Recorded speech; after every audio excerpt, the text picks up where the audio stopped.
The First Book of Kings, Chapter 1.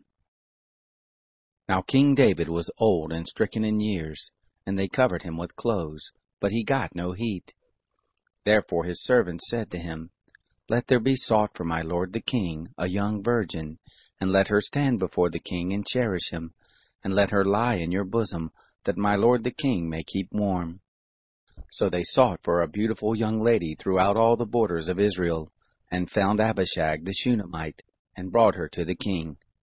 The young lady was very beautiful, and she cherished the king and ministered to him, but the king didn't know her intimately. Then Adonijah the son of Haggith exalted himself, saying, I will be king. And he prepared chariots and horsemen, and 50 men to run before him. His father had not displeased him at any time, saying, Why have you done this?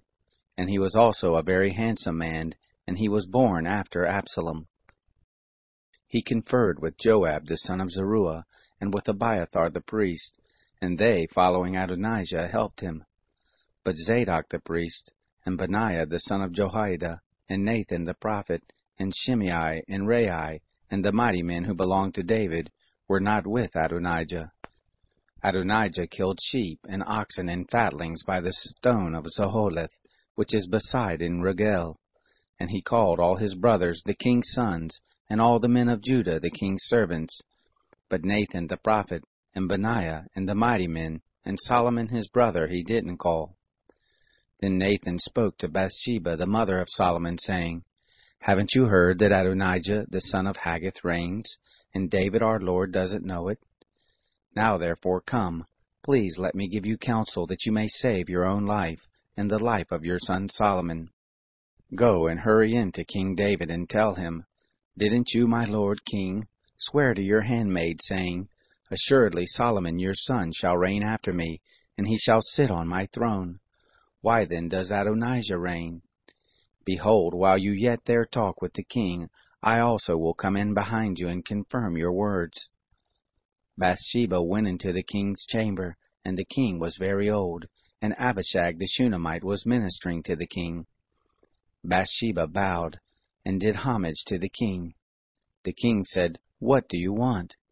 She said to him, My lord, you swore by the Lord your God to your handmaid, saying, Assuredly Solomon your son shall reign after me, and he shall sit on my throne. Now behold, Adonijah reigns, and you, my lord the king, don't know it, and he has slain oxen and fatlings and sheep in abundance, and has called all the sons of the king, and Abiathar the priest, and Joab the captain of the host, but he hasn't called Solomon your servant.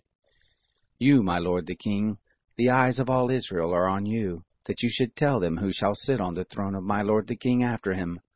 Otherwise it will happen, when my lord the king shall sleep with his fathers, that I and my son Solomon shall be counted offenders. While she yet talked with the king, Nathan the prophet came in. They told the king, saying, Behold, Nathan the prophet. When he was come to before the king, he bowed himself before the king with his face to the ground. Nathan said, My lord the king, have you said, Adonijah shall reign after me, and he shall sit on my throne? For he is gone down this day, and has slain oxen and fatlings and sheep in abundance, and has called all the king's sons, and the captains of the host, and Abiathar the priest, and behold, they are eating and drinking before him, and say, Long live King Adonijah. But he hasn't called me, even me your servant, and Zadok the priest, and Benaiah the son of Jehoiada, and your servant Solomon. Is this thing done by my lord the king, and you haven't shown to your servants who should sit on the throne of my lord the king after him? Then King David answered, Call to me Bathsheba. She came into the king's presence, and stood before the king. The king swore and said, As the Lord lives, who has redeemed my soul out of all adversity, most assuredly as I swore to you by the Lord, the God of Israel, saying, Solomon your son shall reign after me, and he will sit on my throne in my place. Most assuredly I will do so this day. Then Bathsheba bowed with her face to the earth, and did homage to the king, and said, Let my lord King David live forever. King David said, Call to me Zadok the priest, and Nathan the prophet, and Benaiah the son of Jehoiada. they came before the king. The king said to them, Take with you the servants of your lord, and cause Solomon my son to ride on my own mule, and bring him down to Gihon, and let Zadok the priest and Nathan the prophet anoint him their king over Israel, and blow the trumpet, and say, Long live King Solomon. Then you shall come up after him, and he shall come and sit on my throne, for he shall be king in my place, and I have appointed him to be prince over Israel and over Judah. Benaiah the son of Jehoiada answered the king and said, Amen. The Lord, the God of my lord the king, says, Amen. As the Lord has been with my lord the king, even so be he with Solomon, and make his throne greater than the throne of my lord King David. So Zadok the priest, and Nathan the prophet, and Benaiah the son of Jehoiada, and the Cherethites and the Pelethites went down and caused Solomon to ride on King David's mule, and brought him to Gihon. Zadok the priest took the horn of oil out of the tent, and anointed Solomon. They blew the trumpet, and all the people said, Long live King Solomon. All the people came up after him, and the people piped with pipes, and rejoiced with great joy, so that the earth shook with the sound of them. Adonijah and all the guests who were with him heard it as they made an end of eating. When Joab heard the sound of the trumpet, he said, Why is this noise of the city being in an uproar? While he yet spoke, behold, Jonathan the son of Abiathar the priest came, and Adonijah said, Come in, for you are a worthy man, and bring good news.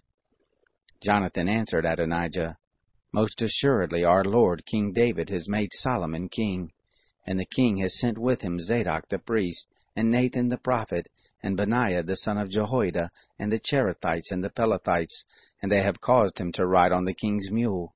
And Zadok the priest and Nathan the prophet have anointed him king in Gihon, and they are come up from their rejoicing, so that the city rang again. This is the noise that you have heard. Also Solomon sits on the throne of the kingdom. Moreover, the king's servants came to bless our lord King David, saying, Your God make the name of Solomon better than your name, and make his throne greater than your throne. And the king bowed himself on the bed. Also thus said the king, Blessed be the Lord, the God of Israel, who has given one to sit on my throne this day, my eyes even seeing it. All the guests of Adonijah were afraid, and rose up, and went every man his way.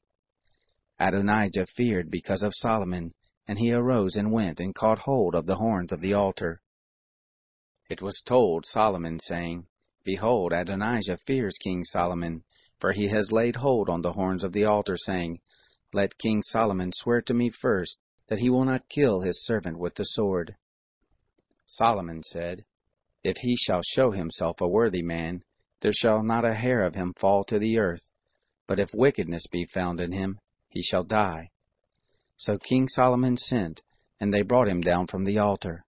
He came and did homage to King Solomon, and Solomon said to him, Go to your house. Chapter 2.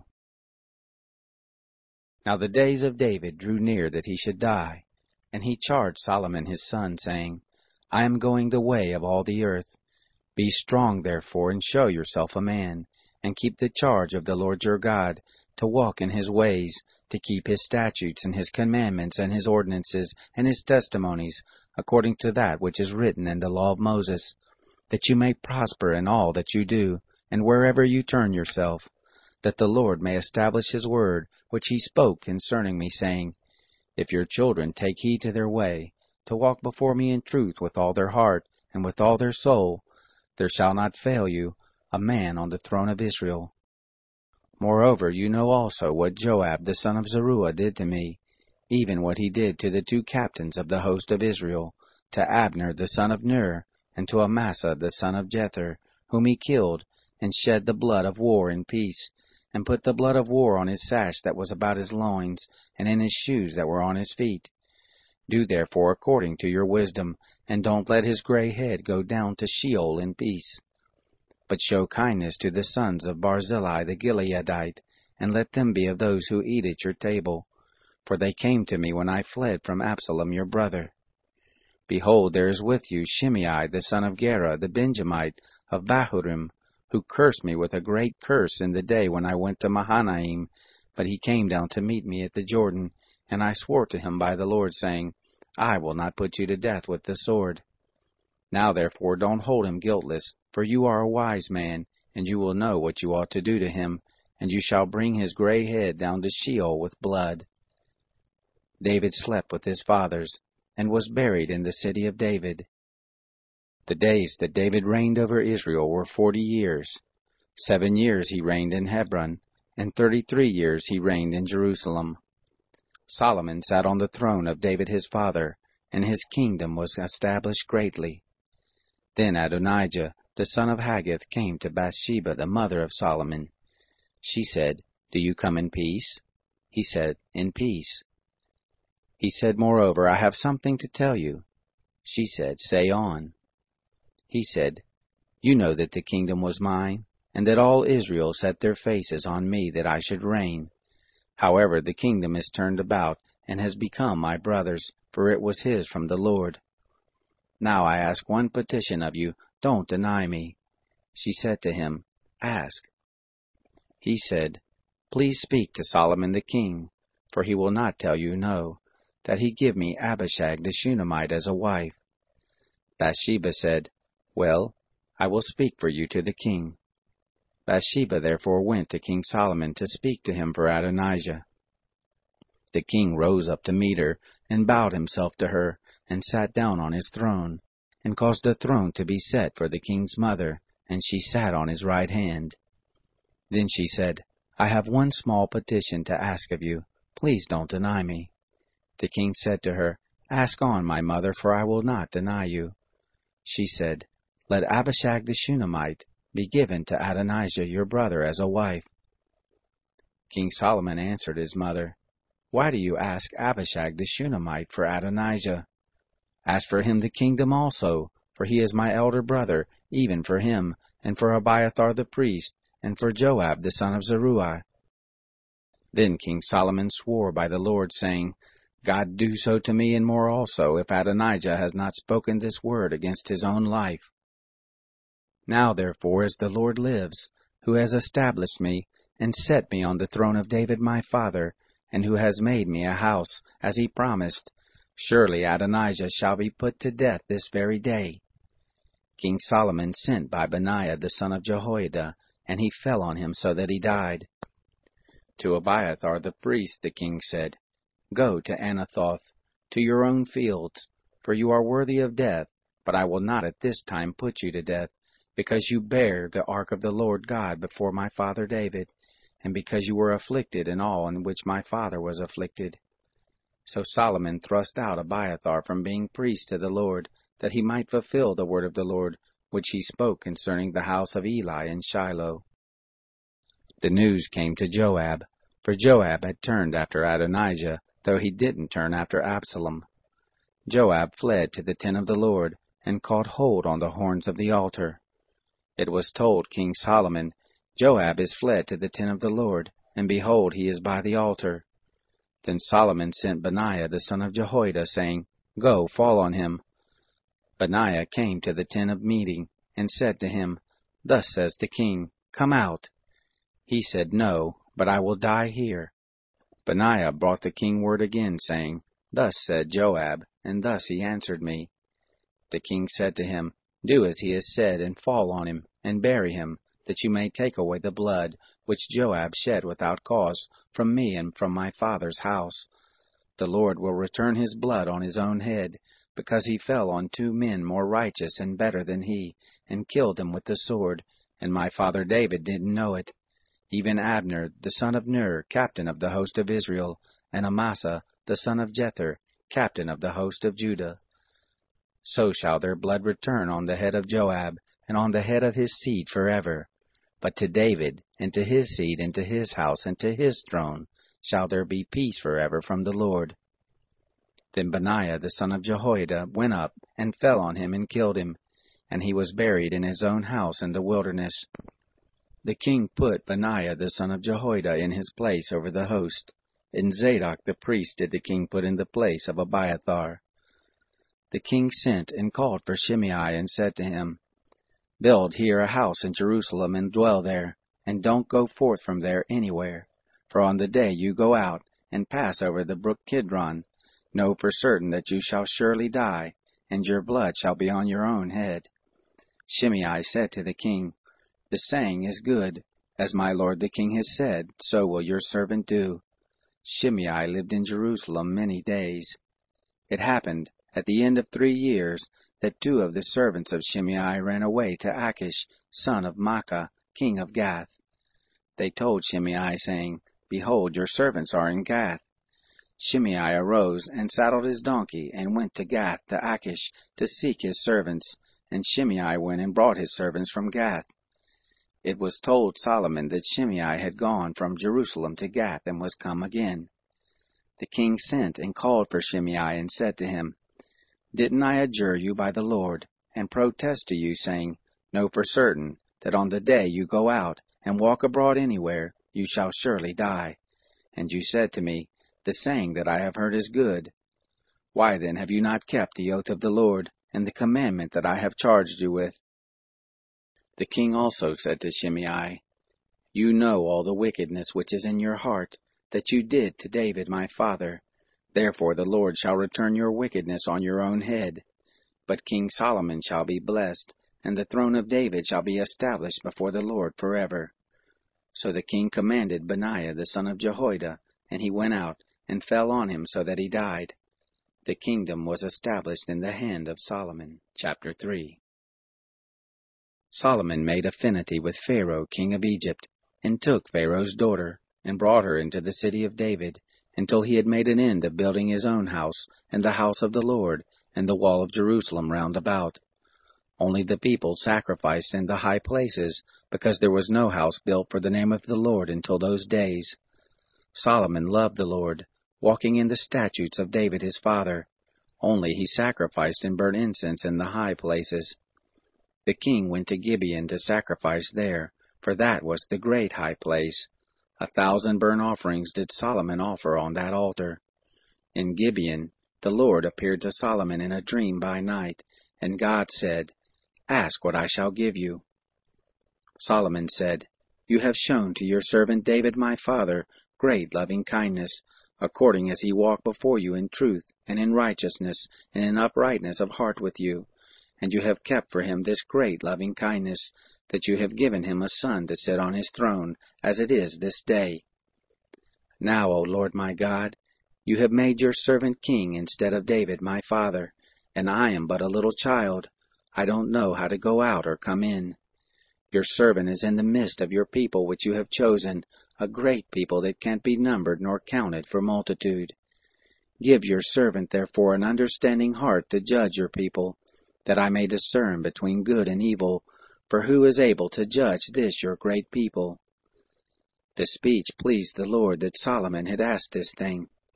God said to him, "Because you have asked this thing, and have not asked for yourself long life, neither have asked riches for yourself, nor have asked the life of your enemies, but have asked for yourself understanding to discern justice, behold, I have done according to your word.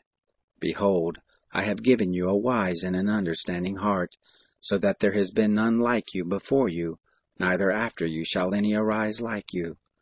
I have also given you that which you have not asked, both riches and honor, so that there shall not be any among the kings like you all your days.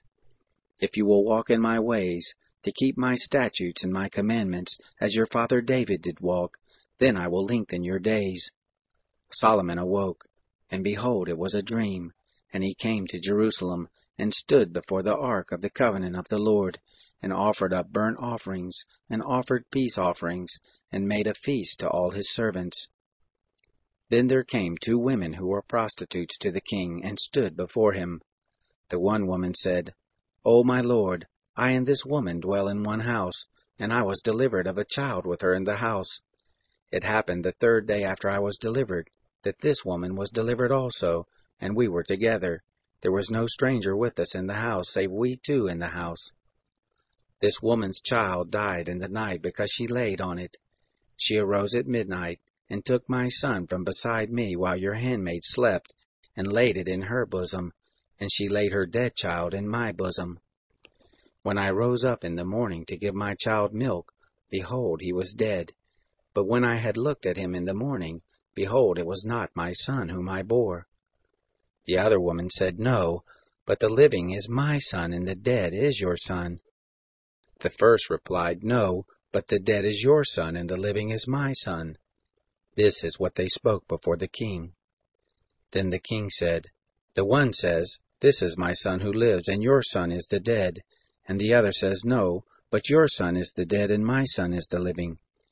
The king said, Give me a sword. They brought a sword before the king. The king said, Divide the living child in two, and give half to the one, and half to the other. Then spoke the woman whose the living child was to the king. For her heart yearned over her son, and she said, O my lord, give her the living child, and in no way kill him. But the other said, It shall be neither mine nor yours. Divide him. Then the king answered, Give her the living child, and in no way kill him. She is the mother of him. All Israel heard of the judgment which the king had judged, and they feared the king, for they saw that the wisdom of God was in him to do justice. Chapter 4.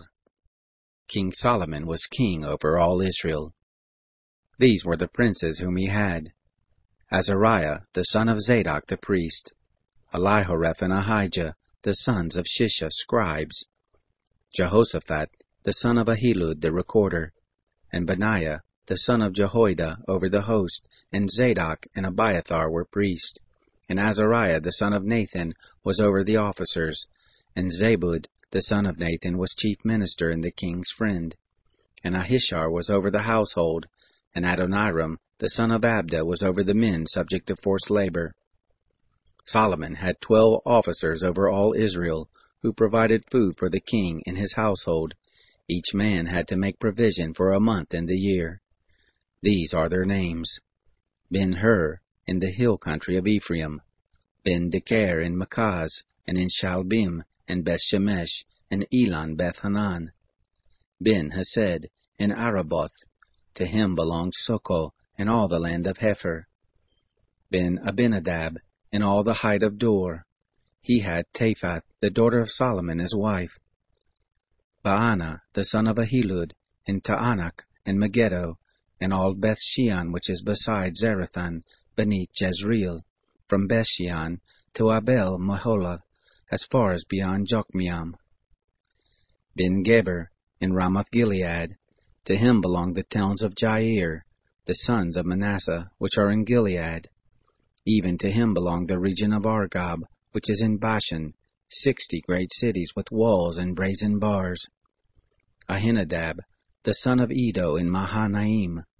Ahamaz in Naphtali; he also took Basemath, the daughter of Solomon, as a wife; Baana, the son of Hushai, in Asher, and Baaloth; Jehoshaphat, the son of Paruah, in Issachar; Shimei, the son of Elah, in Benjamin; Geber, the son of Uri, in the land of Gilead, the country of Sihon, king of the Amorites, and of Og, king of Bashan, and he was the only officer who was in the land.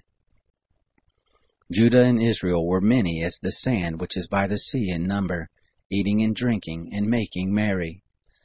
Solomon ruled over all the kingdoms from the river to the land of the Philistines, and to the border of Egypt. They brought tribute and served Solomon all the days of his life. Solomon's provision for one day was 30 measures of fine flour, and 60 measures of meal, 10 fat oxen, and 20 oxen out of the pastures, and 100 sheep, besides harts and gazelles and roebucks and fattened fowl. For he had dominion over all the region on this side of the river, from Tiphsah even to Gaza, over all the kings on this side of the river, and he had peace on all sides round about him. Judah and Israel lived safely, every man under his vine and under his fig tree, from Dan even to Beersheba, all the days of Solomon. Solomon had 40,000 stalls of horses for his chariots, and 12,000 horsemen. Those officers provided food for King Solomon, and for all who came to King Solomon's table, every man in his month. They let nothing be lacking. Barley also and straw for the horses, and swift steeds they brought to the place where their officers were, every man according to his charge. God gave Solomon wisdom and understanding in great measure, and very great understanding, even as the sand that is on the seashore. Solomon's wisdom excelled the wisdom of all the children of the east, and all the wisdom of Egypt, for he was wiser than all men. Then Ethan the Ezrahite, and Haman, and Calcol, and Darda, the sons of Mahol, and his fame was in all the nations round about. He spoke 3,000 proverbs, and his songs were 1,005. He spoke of trees, from the cedar that is in Lebanon, even to the hyssop that springs out of the wall.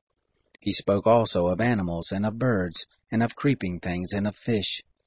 There came of all peoples to hear the wisdom of Solomon, from all the kings of the earth, who had heard of his wisdom. Chapter 5.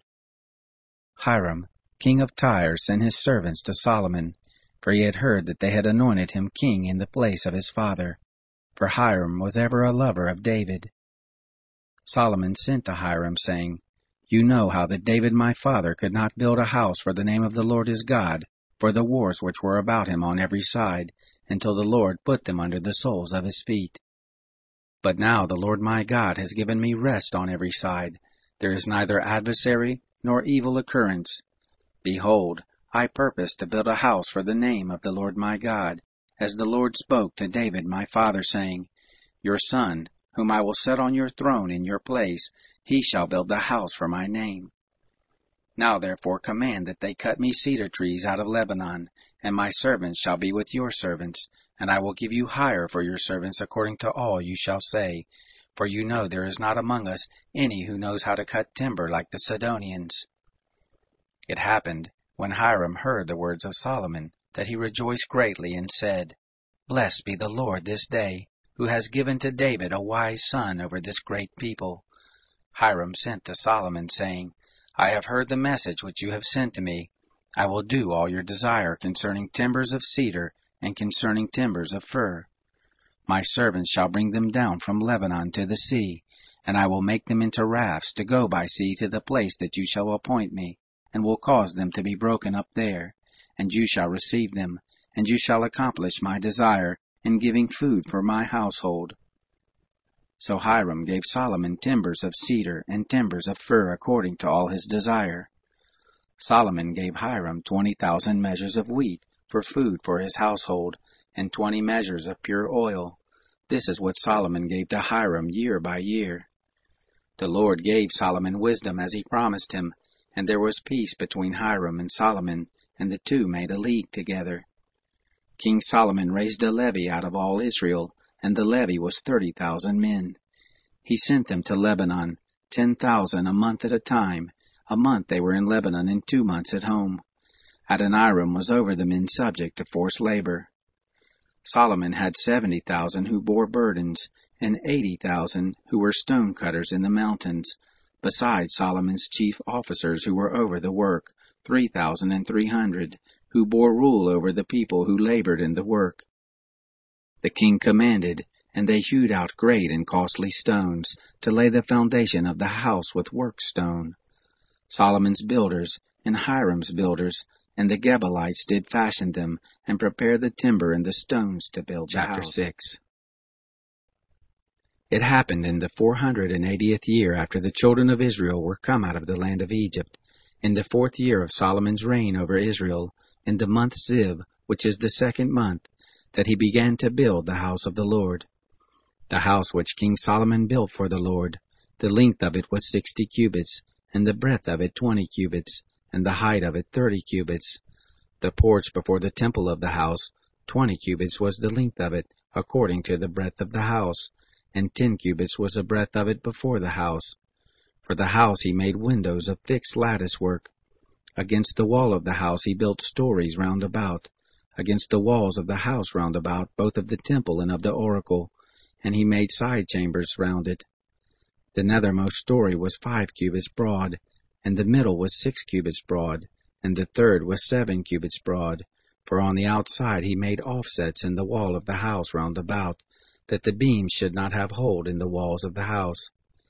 The house, when it was in building, was built of stone made ready at the quarry, and there was neither hammer, nor axe, nor any tool of iron heard in the house while it was being built.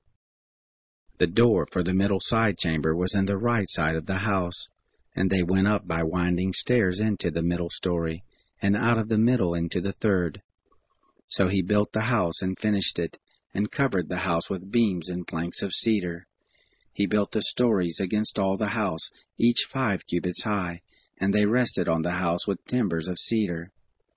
The word of the Lord came to Solomon, saying, Concerning this house which you are building, if you will walk in my statutes, and execute my ordinances, and keep all my commandments to walk in them, then I will establish my word with you which I spoke to David your father.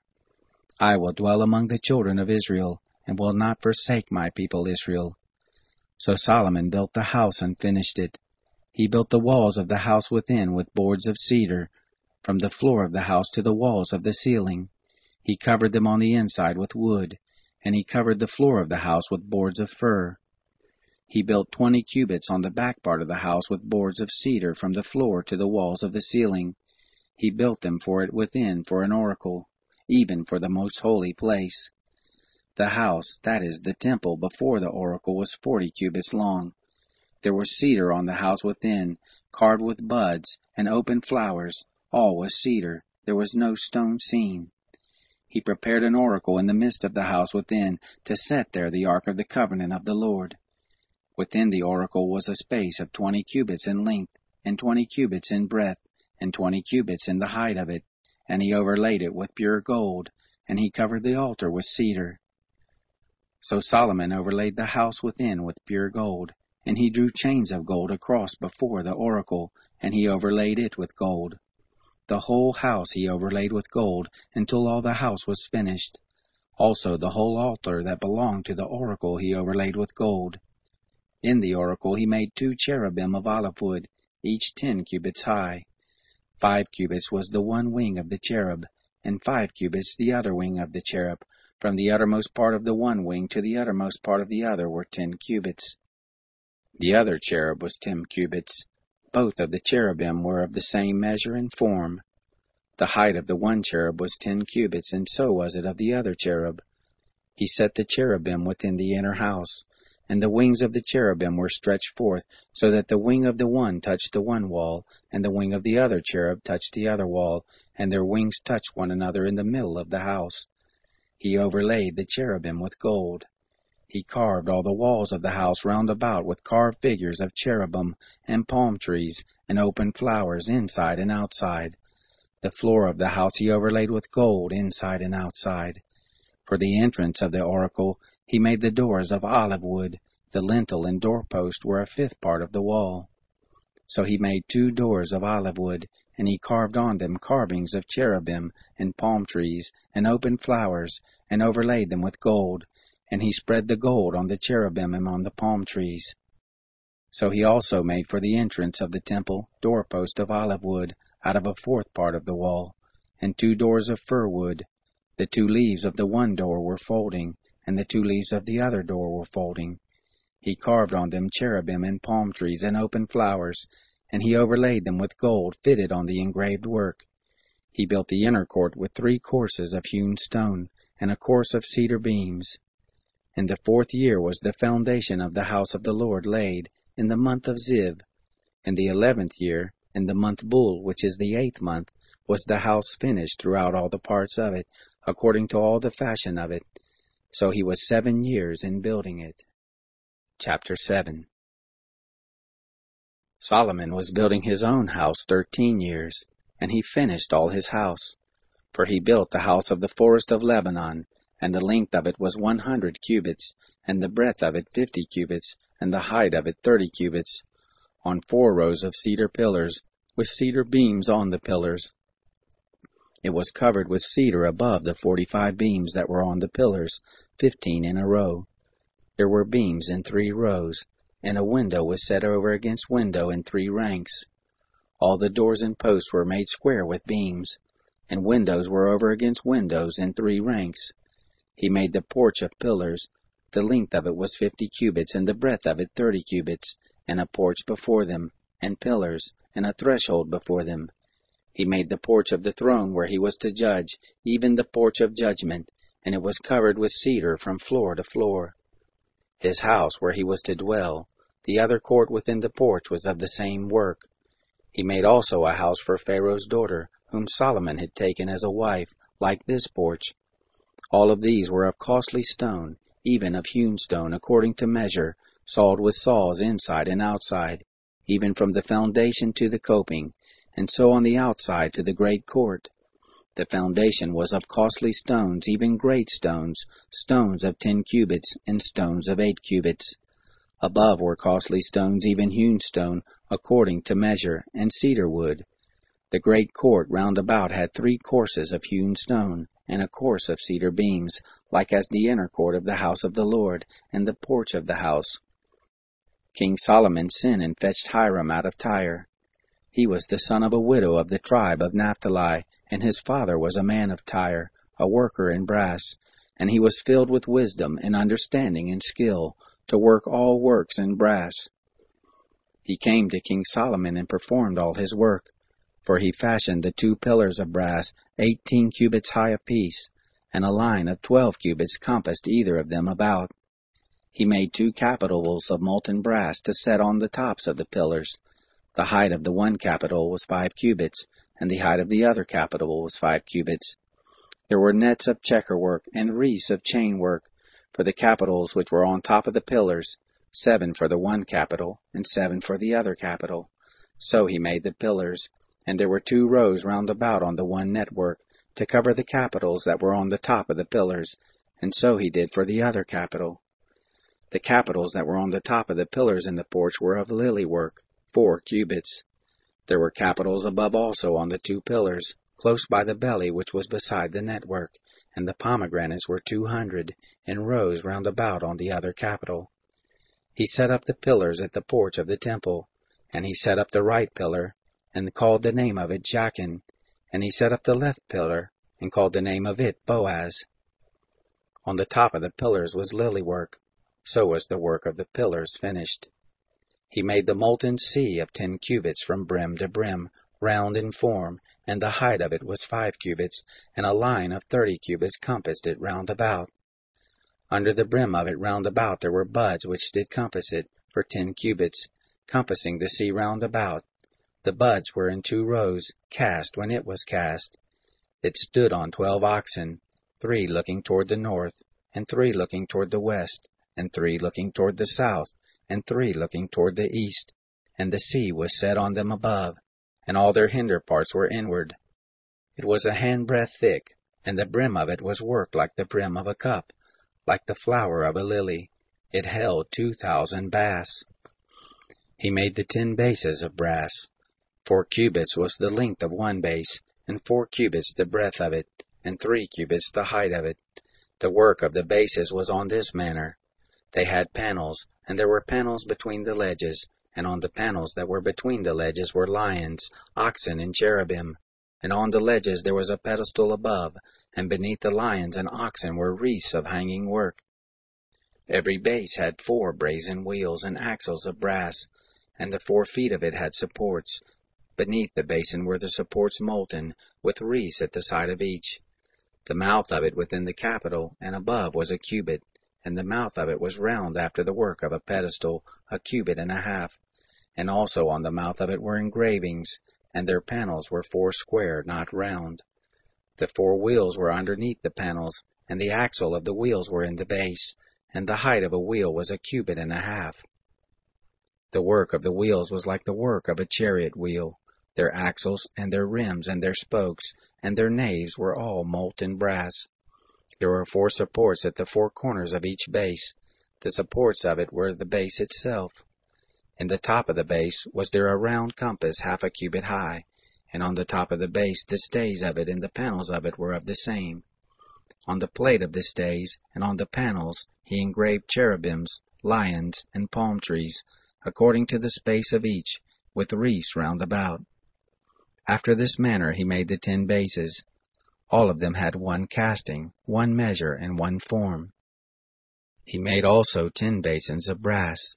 1 basin contained 40 baths, and every basin was 4 cubits, and on every one of the 10 bases 1 basin.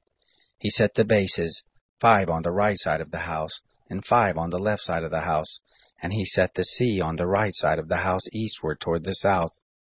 Hiram made the bases, and the shovels, and the basins. So Hiram made an end of doing all the work that he worked for King Solomon in the house of the Lord, the 2 pillars, and the 2 bowls of the capitals that were there on top of the pillars, and the 2 networks to cover the 2 bowls of the capitals that were on the top of the pillars, and the 400 pomegranates for the 2 networks, 2 rows of pomegranates for each network, to cover the 2 bowls of the capitals that were on the pillars, and the 10 bases, and the 10 basins on the bases, and the 1 sea, and the 12 oxen under the sea, and the pots, and the shovels, and the basins, even all these vessels which Hiram made for King Solomon in the house of the Lord were of burnished brass.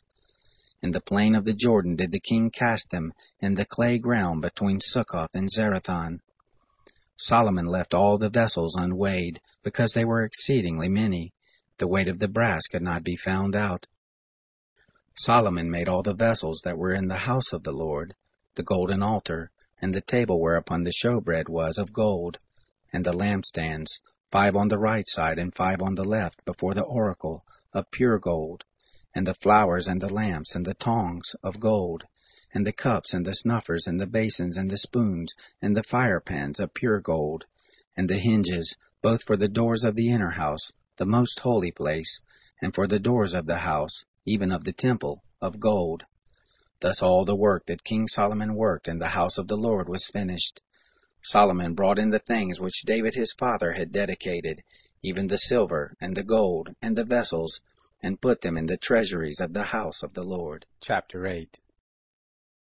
Then Solomon assembled the elders of Israel, and all the heads of the tribes, the princes of the fathers' houses of the children of Israel, to King Solomon in Jerusalem, to bring up the ark of the covenant of the Lord out of the city of David, which is Zion. All the men of Israel assembled themselves to King Solomon at the feast, in the month Ethanim, which is the 7th month. All the elders of Israel came, and the priests took up the ark. They brought the ark of the Lord in the tent of meeting, and all the vessels that were in the tent, even these did the priests and the Levites bring up. King Solomon and all the congregation of Israel, who were assembled to him, were with him before the ark, sacrificing sheep and oxen that could not be counted nor numbered for multitude. The priests brought in the ark of the covenant of the Lord to its place, into the oracle of the house, to the most holy place, even under the wings of the cherubim. For the cherubim spread forth their wings over the place of the ark, and the cherubim covered the ark and the poles of it above. The poles were long, so that the ends of the poles were seen from the holy place before the oracle, but they were not seen outside, and they are there to this day. There was nothing in the ark save the 2 tables of stone, which Moses put there at Horeb, when the Lord made a covenant with the children of Israel when they came out of the land of Egypt. It came to pass, when the priests were come out of the holy place, that the cloud filled the house of the Lord, so that the priests could not stand to minister by reason of the cloud, for the glory of the Lord filled the house of the Lord. Then Solomon spoke, "The Lord has said that he would dwell in the thick darkness. I have surely built you a house of habitation, a place for you to dwell forever." The king turned his face about, and blessed all the assembly of Israel, and all the assembly of Israel stood. He said, "Blessed be the Lord, the God of Israel, who spoke with his mouth to David your father, and has with his hand fulfilled it, saying, Since the day that I brought forth my people Israel out of Egypt, I chose no city out of all the tribes of Israel to build a house, that my name might be there, but I chose David to be over my people Israel. Now it was in the heart of David my father to build a house for the name of the Lord, the God of Israel. But the Lord said to David my father, Whereas it was in your heart to build a house for my name, you did well that it was in your heart. Nevertheless you shall not build the house, but your son who shall come forth out of your loins, he shall build the house for my name.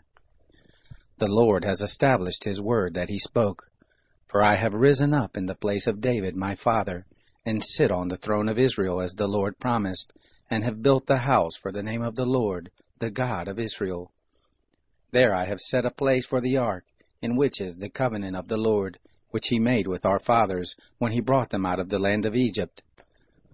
Solomon stood before the altar of the Lord, in the presence of all the assembly of Israel, and spread forth his hands towards heaven, and he said, O Lord, the God of Israel, there is no God like you, in heaven above, or on earth beneath, who keeps covenant and loving kindness with your servants, who walk before you with all their heart.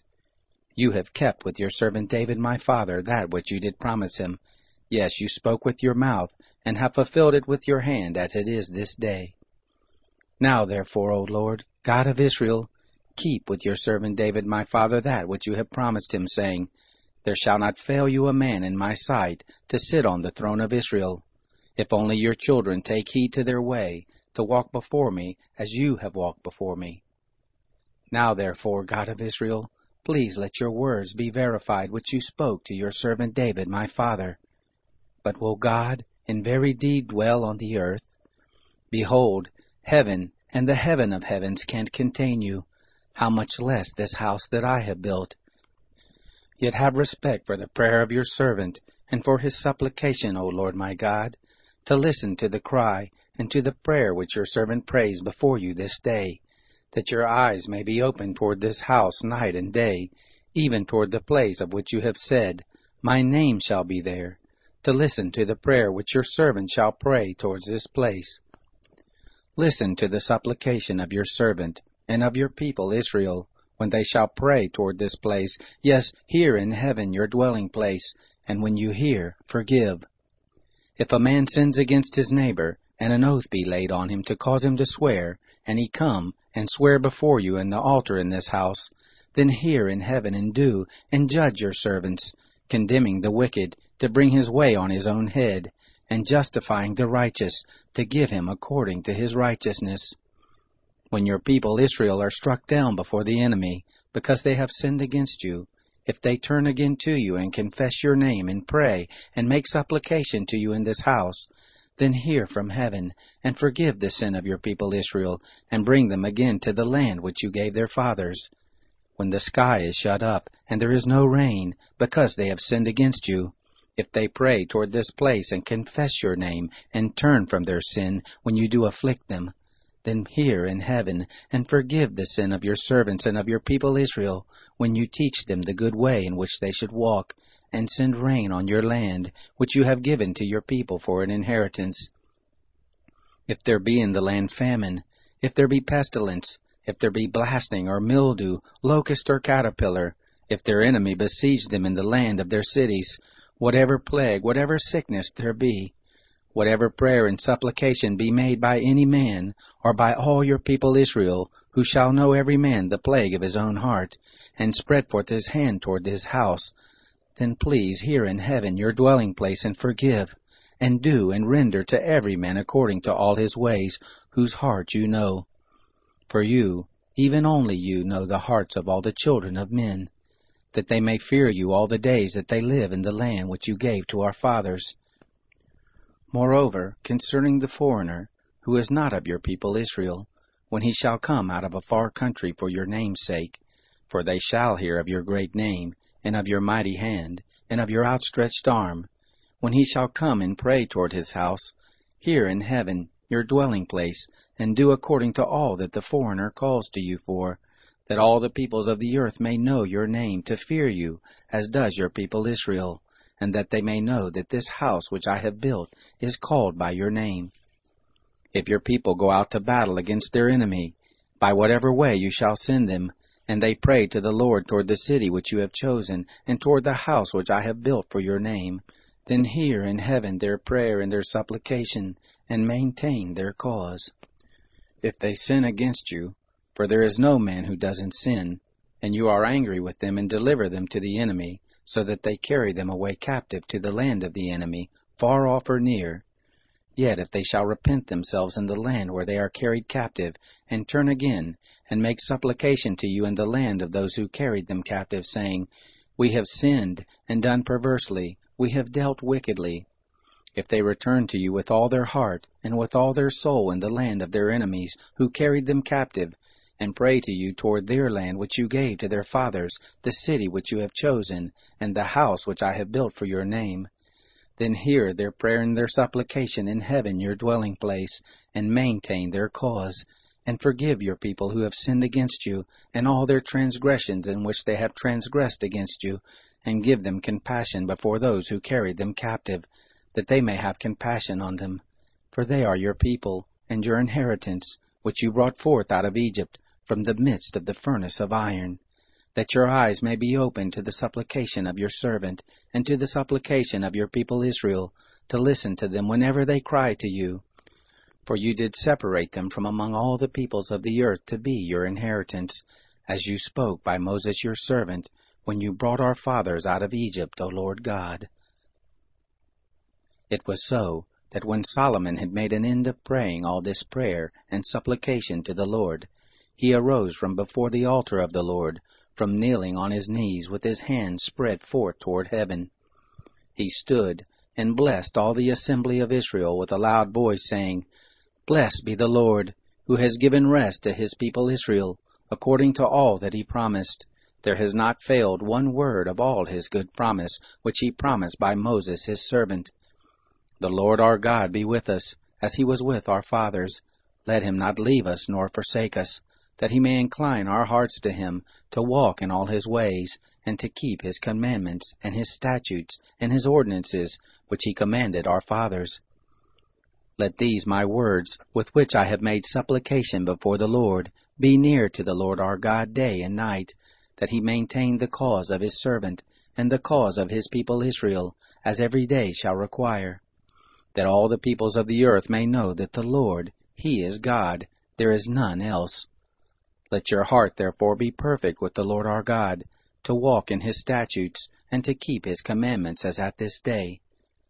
The king and all Israel with him offered sacrifices before the Lord. Solomon offered for the sacrifice of peace offerings, which he offered to the Lord, 22,000 oxen, and 120,000 sheep. So the king and all the children of Israel dedicated the house of the Lord.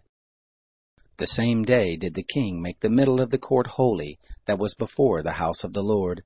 For there he offered the burnt offering, and the meal offering, and the fat of the peace offerings, because the brazen altar that was before the Lord was too little to receive the burnt offering, and the meal offering, and the fat of the peace offerings.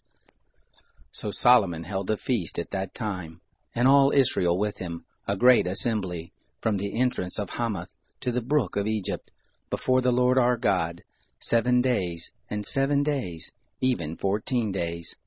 On the 8th day he sent the people away, and they blessed the king, and went to their tents joyful and glad of heart, for all the goodness that the Lord had shown to David his servant, and to his people Israel. Chapter 9. It happened, when Solomon had finished the building of the house of the Lord and the king's house, and all Solomon's desire which he was pleased to do, that the Lord appeared to Solomon the second time, as he had appeared to him at Gibeon. The Lord said to him, I have heard your prayer and your supplication that you have made before me. I have made this house holy which you have built, to put my name there forever, and my eyes and my heart shall be there perpetually. As for you, if you will walk before me as David your father walked, in integrity of heart and in uprightness, to do according to all that I have commanded you, and will keep my statutes and my ordinances, then I will establish the throne of your kingdom over Israel forever, according as I promised to David your father, saying, There shall not fail you a man on the throne of Israel. But if you shall turn away from following me, you or your children, and not keep my commandments and my statutes which I have set before you, but shall go and serve other gods and worship them, then I will cut off Israel out of the land which I have given them, and this house, which I have made holy for my name, I will cast out of my sight, and Israel shall be a proverb and a byword among all peoples. Though this house is so high, yet every one who passes by it will be astonished, and shall hiss, and they will say, Why has the Lord done this to this land and to this house? And they shall answer, Because they forsook the Lord their God, who brought forth their fathers out of the land of Egypt, and laid hold on other gods, and worshipped them, and served them. Therefore has the Lord brought all this evil on them. It happened at the end of 20 years, in which Solomon had built the 2 houses, the house of the Lord and the king's house. Now Hiram the king of Tyre had furnished Solomon with cedar trees and fir trees, and with gold, according to all his desire. Then King Solomon gave Hiram 20 cities in the land of Galilee. Hiram came out from Tyre to see the cities which Solomon had given him, and they didn't please him. He said, "What cities are these which you have given me, my brother?" He called them the land of Cabul to this day. Hiram sent to the king 120 talents of gold. This is the reason of the levy which King Solomon raised, to build the house of the Lord, and his own house, and Milo, and the wall of Jerusalem, and Hazor, and Megiddo, and Gezer. Pharaoh king of Egypt had gone up and taken Gezer, and burnt it with fire, and slain the Canaanites who lived in the city, and given it for a portion to his daughter, Solomon's wife. Solomon built Gezer, and Beth-horon the lower, and Baalath, and Tamar in the wilderness and the land, and all the store cities that Solomon had, and the cities for his chariots, and the cities for his horsemen, and that which Solomon desired to build for his pleasure in Jerusalem, and in Lebanon, and all the land of his dominion. As for all the people who were left of the Amorites, the Hittites, the Perizzites, the Hivites, and the Jebusites, who were not of the children of Israel, their children who were left after them in the land, whom the children of Israel were not able to utterly destroy, of them did Solomon raise a levy of bondservants to this day. But of the children of Israel did Solomon make no bondservants, but they were the men of war, and his servants, and his princes, and his captains, and rulers of his chariots and of his horsemen. These were the chief officers who were over Solomon's work, 550, who bore rule over the people who labored in the work. But Pharaoh's daughter came up out of the city of David to her house which Solomon had built for her. Then he also built up Milo. 3 times a year did Solomon offer burnt offerings and peace offerings on the altar which he built to the Lord, burning incense on the altar that was before the Lord. So he finished the house. King Solomon made a navy of ships in Ezion-Geber, which is beside Eloth, on the shore of the Red Sea in the land of Edom. Hiram sent in the navy, his servants, sailors who had knowledge of the sea, with the servants of Solomon. They came to Ophir and fetched from there gold, 420 talents, and brought it to King Solomon. Chapter 10. When the queen of Sheba heard of the fame of Solomon concerning the name of the Lord, she came to prove him with hard questions. She came to Jerusalem with a very great train, with camels that bore spices and very much gold and precious stones. And when she was come to Solomon, she talked with him of all that was in her heart. Solomon told her all her questions. There was not anything hidden from the king which he didn't tell her. When the queen of Sheba had seen all the wisdom of Solomon, and the house that he had built, and the food of his table, and the sitting of his servants, and the attendance of his ministers, and their clothing, and his cupbearers, and his ascent by which he went up to the house of the Lord, there was no more spirit in her. She said to the king, "It was a true report that I heard in my own land of your acts and of your wisdom. However, I didn't believe the words until I came, and my eyes had seen it. And behold, the half was not told me. Your wisdom and prosperity exceed the fame which I heard. Happy are your men. Happy are these your servants who stand continually before you, and who hear your wisdom. Blessed be the Lord your God, who delighted in you, to set you on the throne of Israel, because the Lord loved Israel forever. Therefore he made you king, to do justice and righteousness." She gave the king 120 talents of gold, and a very large amount of spices and precious stones. There came no more again such abundance of spices as these which the queen of Sheba gave to King Solomon. The navy also of Hiram, that brought gold from Ophir, brought in from Ophir great quantities of almug trees and precious stones. The king made of the almug trees pillars for the house of the Lord, and for the king's house, harps also and psalteries for the singers. There came no such almug trees, nor were they ever seen again to this day. King Solomon gave to the queen of Sheba all her desire, whatever she asked, besides that which Solomon gave her of his royal bounty. So she turned and went to her own land, she and her servants. Now the weight of the gold that came to Solomon in 1 year was 666 talents of gold, besides that which the traders brought, and the traffic of the merchants, and of all the kings of the mixed people, and of the governors of the country. King Solomon made 200 bucklers of beaten gold. 600 shekels of gold went to one buckler. He made 300 shields of beaten gold. 3 minas of gold went to one shield, and the king put them in the house of the forest of Lebanon. Moreover, the king made a great throne of ivory and overlaid it with the finest gold. There were 6 steps to the throne, and the top of the throne was round behind, and there were stays on either side by the place of the seat, and 2 lions standing beside the stays.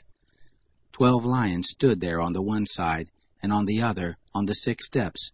There was nothing like it made in any kingdom. All King Solomon's drinking vessels were of gold, and all the vessels of the house of the forest of Lebanon were of pure gold. None were of silver. It was accounted for nothing in the days of Solomon. For the king had a navy of Tarshish, with the navy of Hiram. Once every 3 years the navy came of Tarshish, bringing gold, and silver, ivory, and apes, and peacocks. So King Solomon exceeded all the kings of the earth in riches and in wisdom. All the earth sought the presence of Solomon, to hear his wisdom, which God had put in his heart. Every man brought his tribute, vessels of silver, and vessels of gold, and clothing, and armor, and spices, horses and mules, at a set rate year by year. Solomon gathered together chariots and horsemen, and he had 1,400 chariots, and 12,000 horsemen, that he kept in the chariot cities, and with the king at Jerusalem. The king made silver to be in Jerusalem as stones, and cedars he made to be as the sycamore trees that are in the lowland for abundance. The horses which Solomon had were brought out of Egypt, and the king's merchants received them in quantities, each quantity at a price. A chariot came up and went out of Egypt for 600 shekels of silver, and a horse for 150, and so for all the kings of the Hittites, and for the kings of Syria did they bring them out by their means. Chapter 11. Now King Solomon loved many foreign women, together with the daughter of Pharaoh, women of the Moabites, Ammonites, Edomites, Sidonians, and Hittites, of the nations concerning which the Lord said to the children of Israel, You shall not go among them, neither shall they come among you, for surely they will turn away your hearts after their gods. Solomon joined to these in love. He had 700 wives, princesses, and 300 concubines, and his wives turned away his heart. For it happened when Solomon was old, that his wives turned away his heart after other gods, and his heart was not perfect with the Lord his God, as was the heart of David his father. For Solomon went after Ashtoreth, the goddess of the Sidonians, and after Milcom, the abomination of the Ammonites. Solomon did that which was evil in the sight of the Lord, and didn't go fully after the Lord as David his father did. Then Solomon built a high place for Chemosh, the abomination of Moab, on the mountain that is before Jerusalem, and for Molech, the abomination of the children of Ammon. So he did for all his foreign wives, who burned incense and sacrificed to their gods. The Lord was angry with Solomon, because his heart was turned away from the Lord, the God of Israel, who had appeared to him twice, and had commanded him concerning this thing, that he should not go after other gods. But he didn't keep that which the Lord commanded. Therefore the Lord said to Solomon, Because this is done of you, and you have not kept my covenant and my statutes which I have commanded you, I will surely tear the kingdom from you, and will give it to your servant. Nevertheless, in your days I will not do it, for David your father's sake, but I will tear it out of the hand of your son. However, I will not tear away all the kingdom, but I will give one tribe to your son for David my servant's sake, and for Jerusalem's sake which I have chosen. The Lord raised up an adversary to Solomon, Hadad the Edomite. He was of the king's seed in Edom. For it happened when David was in Edom, and Joab the captain of the host was gone up to bury the slain, and had struck every male in Edom. For Joab and all Israel remained there 6 months, until he had cut off every male in Edom, that Hadad had fled, he and certain Edomites of his father's servants with him, to go into Egypt, Hadad being yet a little child. They arose out of Midian and came to Paran, and they took men with them out of Paran, and they came to Egypt, to Pharaoh king of Egypt, who gave him a house, and appointed him food, and gave him land. Hadad found great favor in the sight of Pharaoh, so that he gave him his wife, the sister of his own wife, the sister of Tahpenes the queen. The sister of Tahpenes bore him Genubath his son, whom Tahpenes weaned in Pharaoh's house, and Genubath was in Pharaoh's house among the sons of Pharaoh. When Hadad heard in Egypt that David slept with his fathers, and that Joab the captain of the host was dead, Hadad said to Pharaoh, "Let me depart, that I may go into my own country." Then Pharaoh said to him, "But what have you lacked with me, that you seek to go to your own country?" He answered, "Nothing, but please let me depart." God raised up another adversary to Solomon, Rezon the son of Eliada, who had fled from his lord Hadadezer king of Zobah. He gathered men to him and became captain over a troop, when David killed them of Zobah, and they went to Damascus and lived there, and reigned in Damascus. He was an adversary to Israel all the days of Solomon, besides the mischief that Hadad did, and he abhorred Israel and reigned over Syria. Jeroboam the son of Nebat, an Ephraimite of Zeradah, a servant of Solomon, whose mother's name was Zeruiah, a widow, he also lifted up his hand against the king. This was the reason why he lifted up his hand against the king. Solomon built Milo, and repaired the breach of the city of David his father. The man Jeroboam was a mighty man of valor, and Solomon saw the young man that he was industrious, and gave him charge over all the labor of the house of Joseph. It happened at that time, when Jeroboam went out of Jerusalem, that the prophet Ahijah the Shilonite found him in the way. Now Ahijah had clothed himself with a new garment, and the two were alone in the field. Ahijah laid hold of the new garment that was on him, and tore it in 12 pieces. He said to Jeroboam, "Take 10 pieces, for thus says the Lord, the God of Israel, Behold, I will tear the kingdom out of the hand of Solomon, and will give 10 tribes to you. But he shall have 1 tribe, for my servant David's sake, and for Jerusalem's sake, the city which I have chosen out of all the tribes of Israel. Because that they have forsaken me, and have worshipped Ashtoreth the goddess of the Sidonians, Chemosh the god of Moab, and Milcom the god of the children of Ammon, and they have not walked in my ways to do that which is right in my eyes, and to keep my statutes and my ordinances, as David his father did. However, I will not take the whole kingdom out of his hand, but I will make him prince all the days of his life, for David my servant's sake, whom I chose, who kept my commandments and my statutes. But I will take the kingdom out of his son's hands, and will give it to you, even 10 tribes.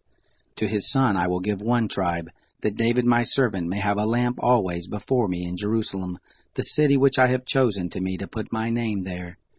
I will take you, and you shall reign according to all that your soul desires, and shall be king over Israel. It shall be, if you will listen to all that I command you, and will walk in my ways, and do that which is right in my eyes, to keep my statutes and my commandments, as David my servant did, that I will be with you, and will build you a sure house as I built for David, and will give Israel to you. I will afflict the seed of David, but not forever."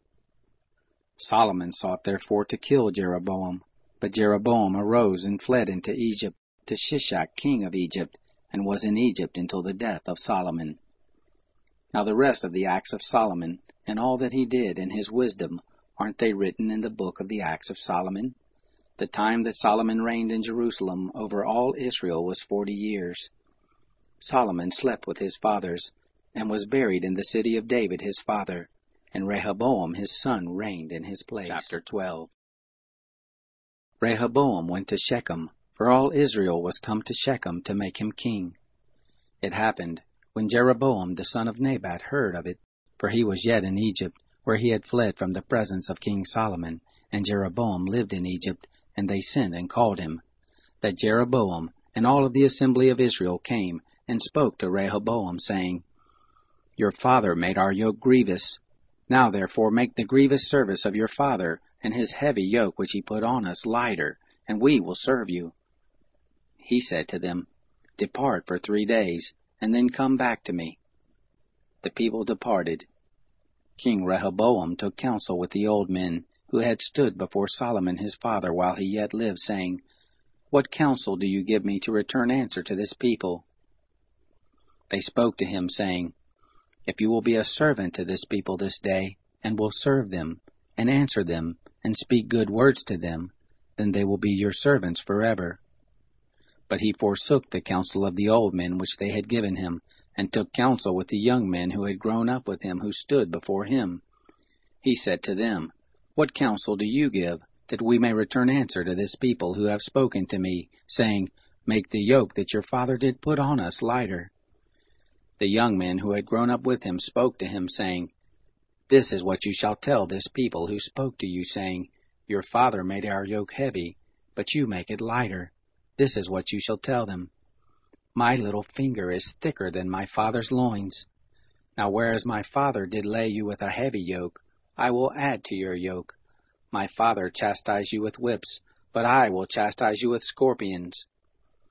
So Jeroboam and all the people came to Rehoboam on the third day, as the king said.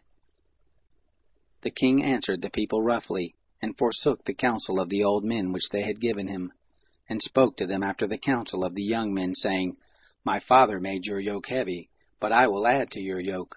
My father chastised you with whips, but I will chastise you with scorpions. So the king didn't listen to the people, for it was a thing brought about of the Lord, that he might establish his word, which the Lord spoke by Ahijah the Shilonite to Jeroboam the son of Nebat. When all Israel saw that the king didn't listen to them, the people answered the king, saying, What portion do we have in David? Neither have we inheritance in the son of Jesse. To your tents, Israel. Now see to your own house, David.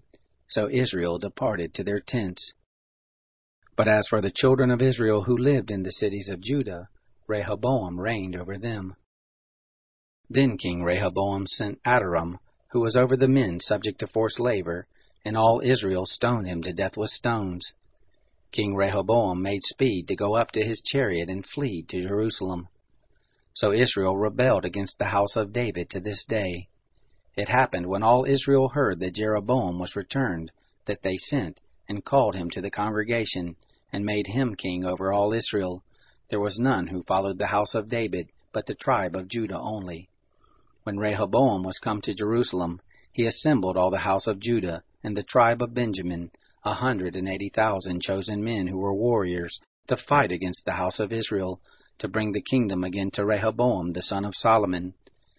But the word of God came to Shemaiah the man of God, saying, Speak to Rehoboam the son of Solomon, king of Judah, and to all the house of Judah and Benjamin, and to the rest of the people, saying, Thus says the Lord, You shall not go up, nor fight against your brothers, the children of Israel.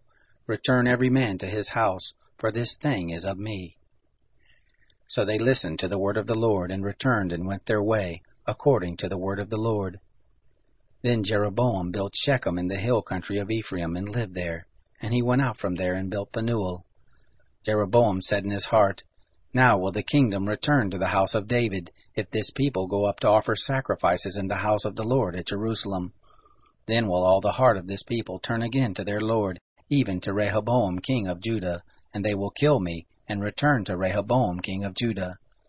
Whereupon the king took counsel, and made 2 calves of gold, and said to them, It is too much for you to go up to Jerusalem. Here are your gods, Israel, which brought you up out of the land of Egypt.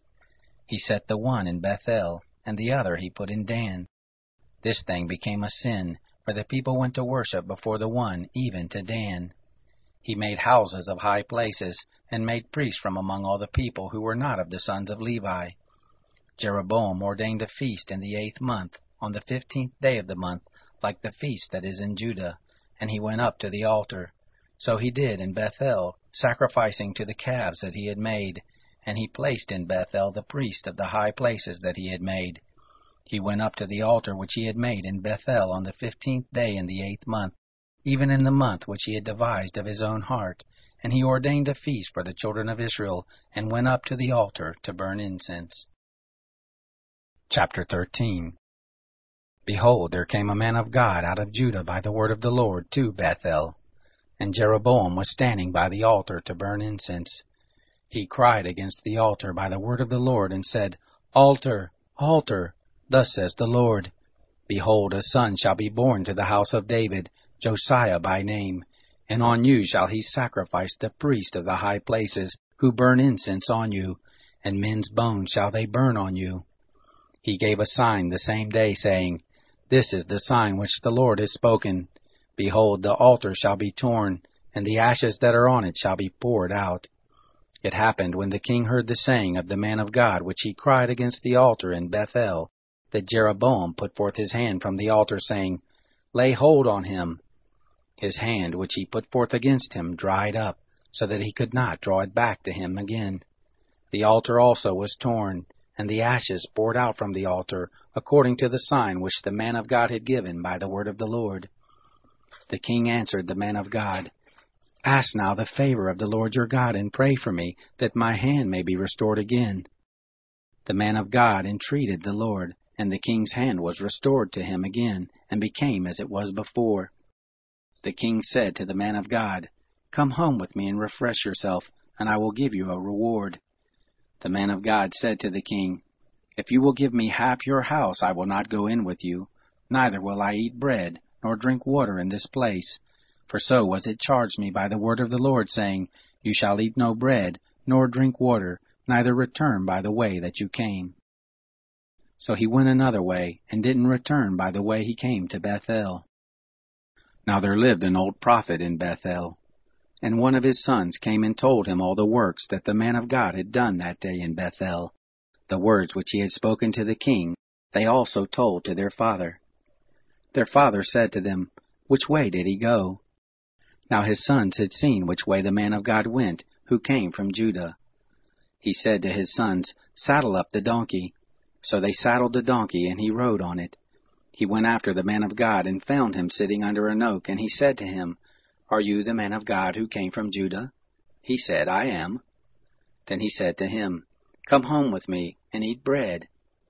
He said, I may not return with you, nor go with you, neither will I eat bread nor drink water with you in this place. For it was said to me by the word of the Lord, You shall eat no bread, nor drink water there, nor turn again to go by the way that you came. He said to him, I also am a prophet as you are, and an angel spoke to me by the word of the Lord, saying, Bring him back with you into your house, that he may eat bread and drink water there. But he lied to him. So he went back with him, and ate bread in his house and drank water. It happened, as they sat at the table, that the word of the Lord came to the prophet who brought him back, and he cried to the man of God who came from Judah, saying, Thus says the Lord, Because you have been disobedient to the mouth of the Lord, and have not kept the commandment which the Lord your God commanded you, but came back, and have eaten bread and drunk water in the place of which he said to you, Eat no bread and drink no water, your body shall not come to the tomb of your fathers. It happened, after he had eaten bread, and after he had drunk, that he saddled for him the donkey, for the prophet whom he had brought back. When he was gone, a lion met him by the way and killed him, and his body was cast in the way, and the donkey stood by it. The lion also stood by the body. Men passed by and saw the body cast in the way, and the lion standing by the body, and they came and told it in the city where the old prophet lived. When the prophet who brought him back from the way heard of it, he said, It is the man of God who was disobedient to the mouth of the Lord. Therefore the Lord has delivered him to the lion which has torn him, and slain him, according to the word of the Lord which he spoke to him. He spoke to his son, saying, Saddle up the donkey. They saddled it.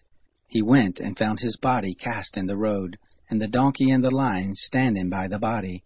The lion had not eaten the body, nor torn the donkey.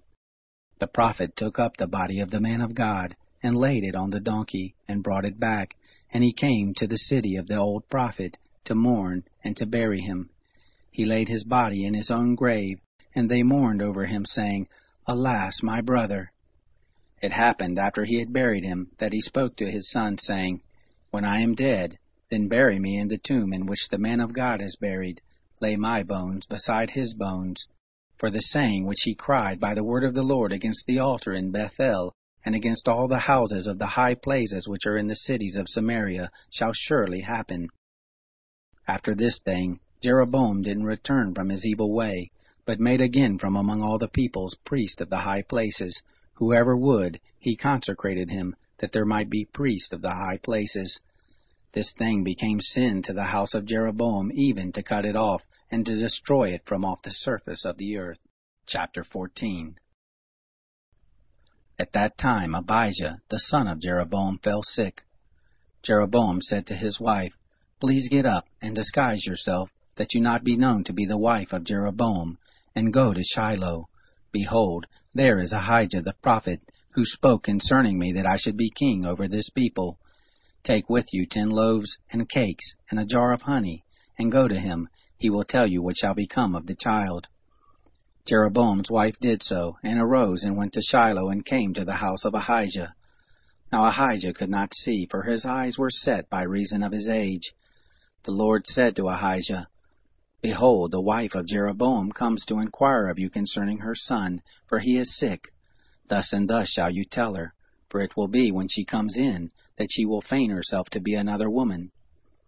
It was so, when Ahijah heard the sound of her feet as she came in at the door, that he said, "Come in, you wife of Jeroboam. Why do you pretend yourself to be another? For I am sent to you with heavy news. Go, tell Jeroboam, thus says the Lord, the God of Israel, because I exalted you from among the people, and made you prince over my people Israel, and tore the kingdom away from the house of David, and gave it to you. And yet you have not been as my servant David, who kept my commandments, and followed me with all his heart, to do that only which was right in my eyes, but have done evil above all who were before you, and have gone and made you other gods, and molten images, to provoke me to anger, and have cast me behind your back. Therefore, behold, I will bring evil on the house of Jeroboam, and will cut off from Jeroboam every man-child, him who is shut up, and him who is left at large in Israel, and will utterly sweep away the house of Jeroboam, as a man sweeps away dung, until it be all gone. Him who dies of Jeroboam in the city shall the dogs eat, and him who dies in the field shall the birds of the sky eat, for the Lord has spoken it. Arise, get to your house, and when your feet enter into the city, the child shall die.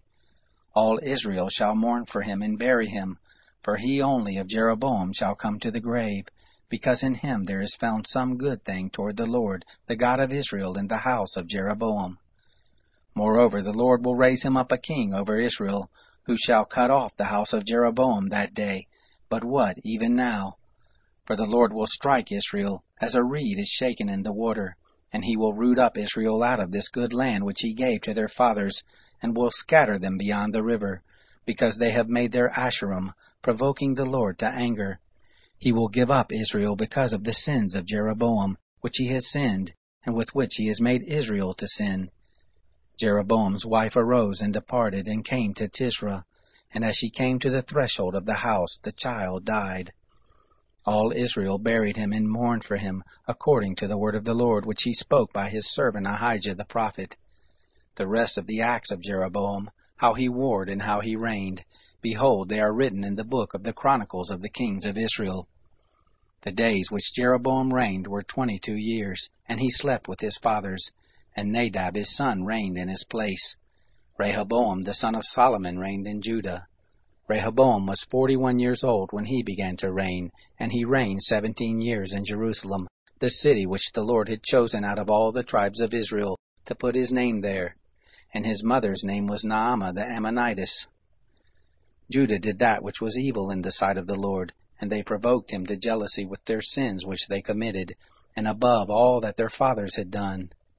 For they also built high places and pillars and Asherim on every high hill and under every green tree. And there were also Sodomites in the land. They did according to all the abominations of the nations which the Lord drove out before the children of Israel. It happened in the 5th year of King Rehoboam that Shishak king of Egypt came up against Jerusalem, and he took away the treasures of the house of the Lord and the treasures of the king's house. He even took away all. And he took away all the shields of gold which Solomon had made. King Rehoboam made in their place shields of brass, and committed them to the hands of the captain of the guard, who kept the door of the king's house. It was so, that as often as the king went into the house of the Lord, the guard bore them, and brought them back into the guard chamber. Now the rest of the acts of Rehoboam, and all that he did, aren't they written in the book of the Chronicles of the kings of Judah? There was war between Rehoboam and Jeroboam continually. Rehoboam slept with his fathers, and was buried with his fathers in the city of David, and his mother's name was Naamah the Ammonitess. Abijam his son reigned in his place. Chapter 15. Now in the 18th year of King Jeroboam the son of Nebat, Abijam began to reign over Judah. He reigned in Jerusalem 3 years, and his mother's name was Maacah the daughter of Abishalom. He walked in all the sins of his father, which he had done before him, and his heart was not perfect with the Lord his God, as the heart of David his father. Nevertheless, for David's sake did the Lord his God give him a lamp in Jerusalem, to set up his son after him, and to establish Jerusalem, because David did that which was right in the eyes of the Lord, and didn't turn aside from anything that he commanded him all the days of his life, except only in the matter of Uriah the Hittite. Now there was war between Rehoboam and Jeroboam all the days of his life. The rest of the acts of Abijam and all that he did, aren't they written in the book of the Chronicles of the Kings of Judah? There was war between Abijam and Jeroboam. Abijam slept with his fathers, and they buried him in the city of David, and Asa his son reigned in his place. In the 20th year of Jeroboam king of Israel, Asa began to reign over Judah. 41 years he reigned in Jerusalem, and his mother's name was Maacah the daughter of Abishalom. Asa did that which was right in the eyes of the Lord, as did David his father. He put away the Sodomites out of the land, and removed all the idols that his fathers had made. He also removed Maacah his mother from being queen, because she made an abominable image for an Asherah, and Asa cut down her image, and burned it at the brook Kidron. But the high places were not taken away. Nevertheless, the heart of Asa was perfect with the Lord all his days. He brought into the house of the Lord the things that his father had dedicated, and the things that he himself had dedicated, silver and gold and vessels. There was war between Asa and Baasha king of Israel all their days. Baasha king of Israel went up against Judah and built Ramah, that he might not allow anyone to go out or come in to Asa king of Judah. Then Asa took all the silver and the gold that were left in the treasuries of the house of the Lord, and the treasuries of the king's house, and he delivered them into the hand of his servants. And King Asa sent them to Ben-Hadad, the son of Tabrimon, the son of Hezion, king of Syria, who lived in Damascus, saying, There is a league between me and you, between my father and your father. Behold, I have sent to you a present of silver and gold. Go, break your league with Baasha king of Israel, that he may depart from me. Ben-Hadad listened to King Asa, and sent the captains of his armies against the cities of Israel, and struck Ijon, and Dan, and Abel Beth-Maacah, and all Chinneroth, with all the land of Naphtali. It happened, when Baasha heard of it, that he left off building Ramah, and lived in Tirzah. Then King Asa made a proclamation to all Judah, none was exempted, and they carried away the stones of Ramah, and the timber with which Baasha had built it, and King Asa built Geba of Benjamin and Mizpah. Now the rest of all the acts of Asa, and all his might, and all that he did, and all the cities which he built, aren't they written in the book of the Chronicles of the Kings of Judah? But in the time of his old age he was diseased in his feet. Asa slept with his fathers, and was buried with his fathers in the city of David his father, and Jehoshaphat his son reigned in his place. Nadab the son of Jeroboam began to reign over Israel in the 2nd year of Asa king of Judah, and he reigned over Israel 2 years. He did that which was evil in the sight of the Lord, and walked in the way of his father, and in his sin with which he made Israel to sin. Baasha the son of Ahijah, of the house of Issachar, conspired against him, and Baasha struck him at Gibbethon, which belonged to the Philistines, for Nadab and all Israel were laying siege to Gibbethon. Even in the 3rd year of Asa the king of Judah did Baasha kill him and reign in his place. It happened that as soon as he was king, he struck all the house of Jeroboam. He didn't leave to Jeroboam any who breathed until he had destroyed him, according to the saying of the Lord, which he spoke by his servant Ahijah the Shilonite. For the sins of Jeroboam which he sinned, and with which he made Israel to sin, because of his provocation with which he provoked the Lord, the God of Israel, to anger. Now the rest of the acts of Nadab, and all that he did, aren't they written in the book of the Chronicles of the Kings of Israel? There was war between Asa and Baasha king of Israel all their days. In the 3rd year of Asa king of Judah began Baasha the son of Ahijah to reign over all Israel in Tirzah, and he reigned 24 years. He did that which was evil in the sight of the Lord, and walked in the way of Jeroboam, and in his sin with which he made Israel to sin. Chapter 16. The word of the Lord came to Jehu the son of Hanani against Baasha, saying, Because I exalted you out of the dust, and made you prince over my people Israel, and you have walked in the way of Jeroboam, and have made my people Israel to sin, to provoke me to anger with their sins, behold, I will utterly sweep away Baasha and his house, and I will make your house like the house of Jeroboam the son of Nebat. Him who dies of Baasha in the city shall the dogs eat, and him who dies of his in the field shall the birds of the sky eat. Now the rest of the acts of Baasha, and what he did, and his might, aren't they written in the book of the chronicles of the kings of Israel? Baasha slept with his fathers, and he was buried in Tirzah, and Elah his son reigned in his place. Moreover, by the prophet Jehu the son of Hanani came the word of the Lord against Baasha and against his house, both because of all the evil that he did in the sight of the Lord, to provoke him to anger with the work of his hands, in being like the house of Jeroboam, and because he struck him. In the 26th year of Asa king of Judah began Elah the son of Baasha to reign over Israel in Tirzah, and he reigned 2 years. His servant Zimri, captain of half his chariots, conspired against him. Now he was in Tirzah drinking himself drunk in the house of Arsa, who was over the household in Tirzah. And Zimri went in and struck him, and killed him, in the 27th year of Asa king of Judah, and reigned in his place. It happened, when he began to reign, as soon as he sat on his throne, that he struck all the house of Baasha. He didn't leave him a single man-child, neither of his relatives nor of his friends.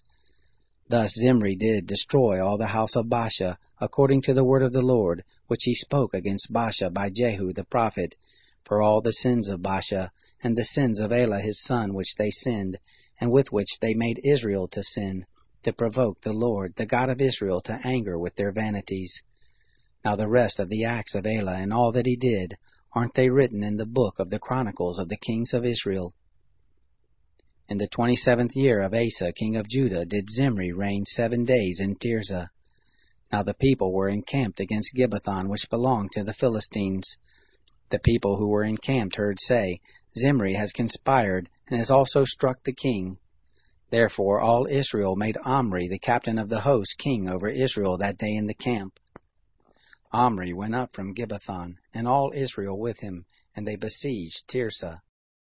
It happened, when Zimri saw that the city was taken, that he went into the castle of the king's house, and burnt the king's house over him with fire, and died, for his sins which he sinned in doing that which was evil in the sight of the Lord, in walking in the way of Jeroboam, and in his sin which he did, to make Israel to sin.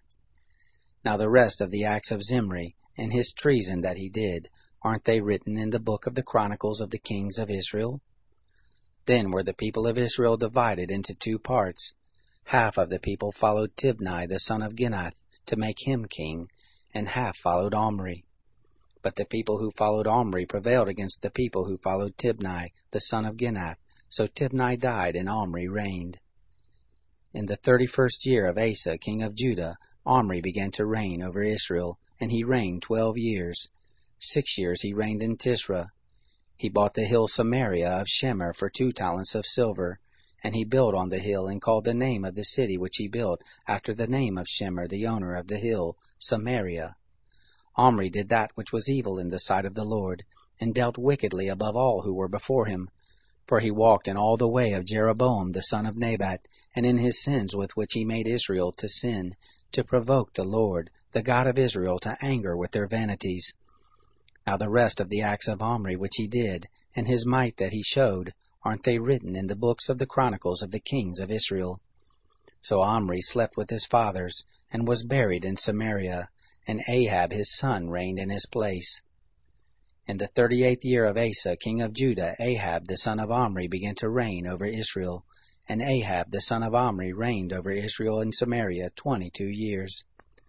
Ahab the son of Omri did that which was evil in the sight of the Lord, above all that were before him. It happened, as if it had been a light thing for him to walk in the sins of Jeroboam the son of Nebat, that he took his wife, Jezebel the daughter of Ethbaal, king of the Sidonians, and went and served Baal and worshipped him. He reared up an altar for Baal in the house of Baal which he had built in Samaria. Ahab made the Asherah, and Ahab did yet more to provoke the Lord, the God of Israel, to anger than all the kings of Israel who were before him. In his days did Hiel the Bethelite build Jericho. He laid the foundation of it with the loss of Abiram his firstborn, and set up the gates of it with the loss of his youngest son Segub, according to the word of the Lord, which he spoke by Joshua the son of Nun. Chapter 17. Elijah the Tishbite, who was of the foreigners of Gilead, said to Ahab, As the Lord, the God of Israel, lives, before whom I stand, there shall not be dew nor rain these years, but according to my word. The word of the Lord came to him, saying, Go from here and turn eastward, and hide yourself by the brook Cherith that is before the Jordan. It will be that you shall drink of the brook, and I have commanded the ravens to feed you there. So he went and did according to the word of the Lord, for he went and lived by the brook Cherith that is before the Jordan. The ravens brought him bread and flesh in the morning, and bread and flesh in the evening, and he drank of the brook. It happened after a while that the brook dried up, because there was no rain in the land. The word of the Lord came to him, saying, Arise, go to Zarephath, which belongs to Sidon, and dwell there. Behold, I have commanded a widow there to sustain you. So he arose and went to Zarephath, and when he came to the gate of the city, a widow was there gathering sticks, and he called to her and said, Please get me a little water in a vessel that I may drink. As she was going to get it, he called to her and said, Please also bring me a morsel of bread in your hand. She said, As the Lord your God lives, I don't have a cake, but a handful of meal in the jar, and a little oil in the jar, and I am gathering 2 sticks, that I may go in and bake it for my son and I, that we may eat it and die. Elijah said to her, Don't be afraid, go and do as you have said, but make me first a little cake and bring it to me, and afterward make one for you and your son. For thus says the Lord, the God of Israel, The jar of meal shall not empty, neither shall the jar of oil fail, until the day that the Lord sends rain on the earth. She went and did according to the saying of Elijah, and she and he and her house ate many days. The jar of meal didn't empty, neither did the jar of oil fail, according to the word of the Lord which he spoke by Elijah. It happened after these things that the son of the woman, the owner of the house, fell sick, and his sickness was severe, that there was no breath left in him. She said to Elijah, What have I to do with you, you man of God? You have come to me to bring my sin to memory and to kill my son. He said to her, Give me your son. He took him out of her bosom and carried him up into the chamber where he lived, and laid him on his own bed. He cried to the Lord and said, O Lord my God, have you also brought evil on the widow with whom I sojourn by killing her son? He stretched himself on the child 3 times and cried to the Lord, and said, O Lord my God, please let this child's soul come into him again. The Lord listened to the voice of Elijah, and the soul of the child came into him again, and he revived. Elijah took the child, and brought him down out of the chamber into the house, and delivered him to his mother. And Elijah said, Behold, your son lives. The woman said to Elijah, Now I know that you are a man of God, and that the word of the Lord in your mouth is true. Chapter 18. It happened after many days that the word of the Lord came to Elijah in the 3rd year, saying, Go, show yourself to Ahab, and I will send rain on the earth. Elijah went to show himself to Ahab. The famine was severe in Samaria. Ahab called Obadiah, who was over the household. Now Obadiah feared the Lord greatly, for it was when Jezebel cut off the prophets of the Lord, that Obadiah took 100 prophets, and hid them by 50s in a cave, and fed them with bread and water. Ahab said to Obadiah, Go through the land, to all the springs of water, and to all the brooks. Perhaps we may find grass, and save the horses and the mules alive, that we not lose all the animals. So they divided the land between them to pass through it. Ahab went one way by himself, and Obadiah went another way by himself. As Obadiah was in the way, Elijah met him, and he knew him, and fell on his face, and said, Is it you, my lord Elijah? He answered him, "It is I. Go, tell your Lord, behold, Elijah is here." He said, "Wherein have I sinned that you would deliver your servant into the hand of Ahab to kill me? As the Lord your God lives, there is no nation or kingdom where my Lord is not sent to seek you, and when they said, 'He is not here,' he took an oath of the kingdom and nation that they didn't find you. Now you say, 'Go tell your Lord, behold, Elijah is here.' It will happen, as soon as I have gone from you, that the Spirit of the Lord will carry you I don't know where, and so when I come and tell Ahab, and he can't find you, he will kill me. But I, your servant, fear the Lord from my youth. Wasn't it told my Lord what I did when Jezebel killed the prophets of the Lord? How I hid 100 men of the Lord's prophets by 50s in a cave, and fed them with bread and water. Now you say, 'Go tell your Lord, behold, Elijah is here,' and he will kill me."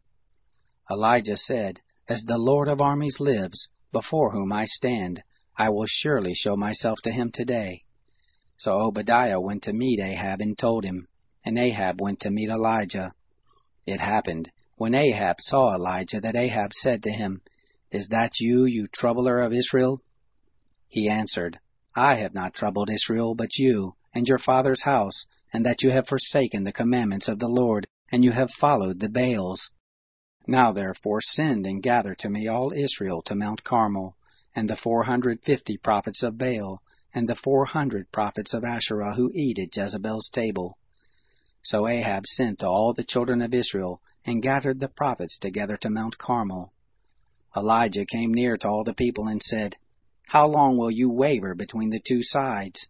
If the Lord is God, follow him, but if Baal, then follow him." The people didn't answer him a word.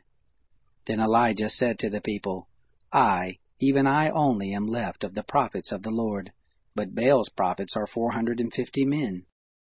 Let them therefore give us 2 bulls, and let them choose 1 bull for themselves, and cut it in pieces, and lay it on the wood, and put no fire under it, and I will kill the other bull and lay it on the wood, and put no fire under it. You call on the name of your God, and I will call on the name of the Lord, and the God who answers by fire, let him be God." All the people answered, "It is well said." Elijah said to the prophets of Baal, "Choose 1 bull for yourselves, and dress it first, for you are many, and call on the name of your God, but put no fire under it." They took the bull which was given them, and they dressed it, and called on the name of Baal from morning even until noon, saying, "O Baal, hear us." But there was no voice, nor any who answered. They leapt about the altar which they had made. It happened at noon that Elijah mocked them and said, "Cry aloud, for he is a god. Either he's thinking, or he's missing, or he's gone on a journey, or perhaps he sleeps and must be awakened." They cried aloud and cut themselves after their manner with knives and lances, until the blood gushed out on them. It was so, when midday was past, that they prophesied until the time of the offering of the evening sacrifice, but there was neither voice, nor any to answer, nor any who regarded.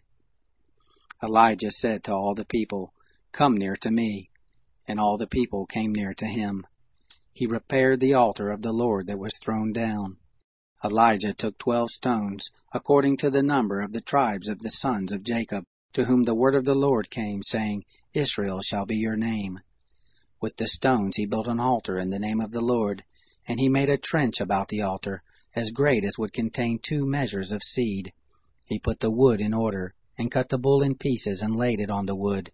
He said, "Fill 4 jars with water, and pour it on the burnt offering and on the wood." He said, "Do it a 2nd time," and they did it a 2nd time. He said, "Do it a 3rd time," and they did it a 3rd time. The water ran about the altar, and filled the trench also with water. It happened, at the time of the offering of the evening sacrifice, that Elijah the prophet came near and said, "O Lord, God of Abraham, of Isaac, and of Israel, let it be known this day that you are God in Israel, and that I am your servant, and that I have done all these things at your word. Hear me, O Lord, hear me, that this people may know that you, Lord, are God, and that you have turned their hearts back to you again." Then the fire of the Lord fell, and consumed the burnt offering, and the wood, and the stones, and the dust, and licked up the water that was in the trench. When all the people saw it, they fell on their faces, and they said, "The Lord, He is God! The Lord, He is God!" And Elijah said to them, "Take the prophets of Baal. Don't let one of them escape." They took them, and Elijah brought them down to the brook Kishon and killed them there. Elijah said to Ahab, "Go up, eat and drink, for I hear the sound of an abundance of rain." So Ahab went up to eat and drink. Elijah went up to the top of Carmel, and he bowed himself down on the earth, and put his face between his knees. He said to his servant, "Go now and look toward the sea." He went up and looked and said, "There is nothing." He said, "Go again 7 times. It happened at the 7th time that he said, "Look, a small cloud, like a man's hand, is rising out of the sea." Elijah said, "Go, tell Ahab, make your chariot ready and get down from here, that the rain not stop you." It happened in a little while that the sky grew black with clouds and wind, and there was a great rain.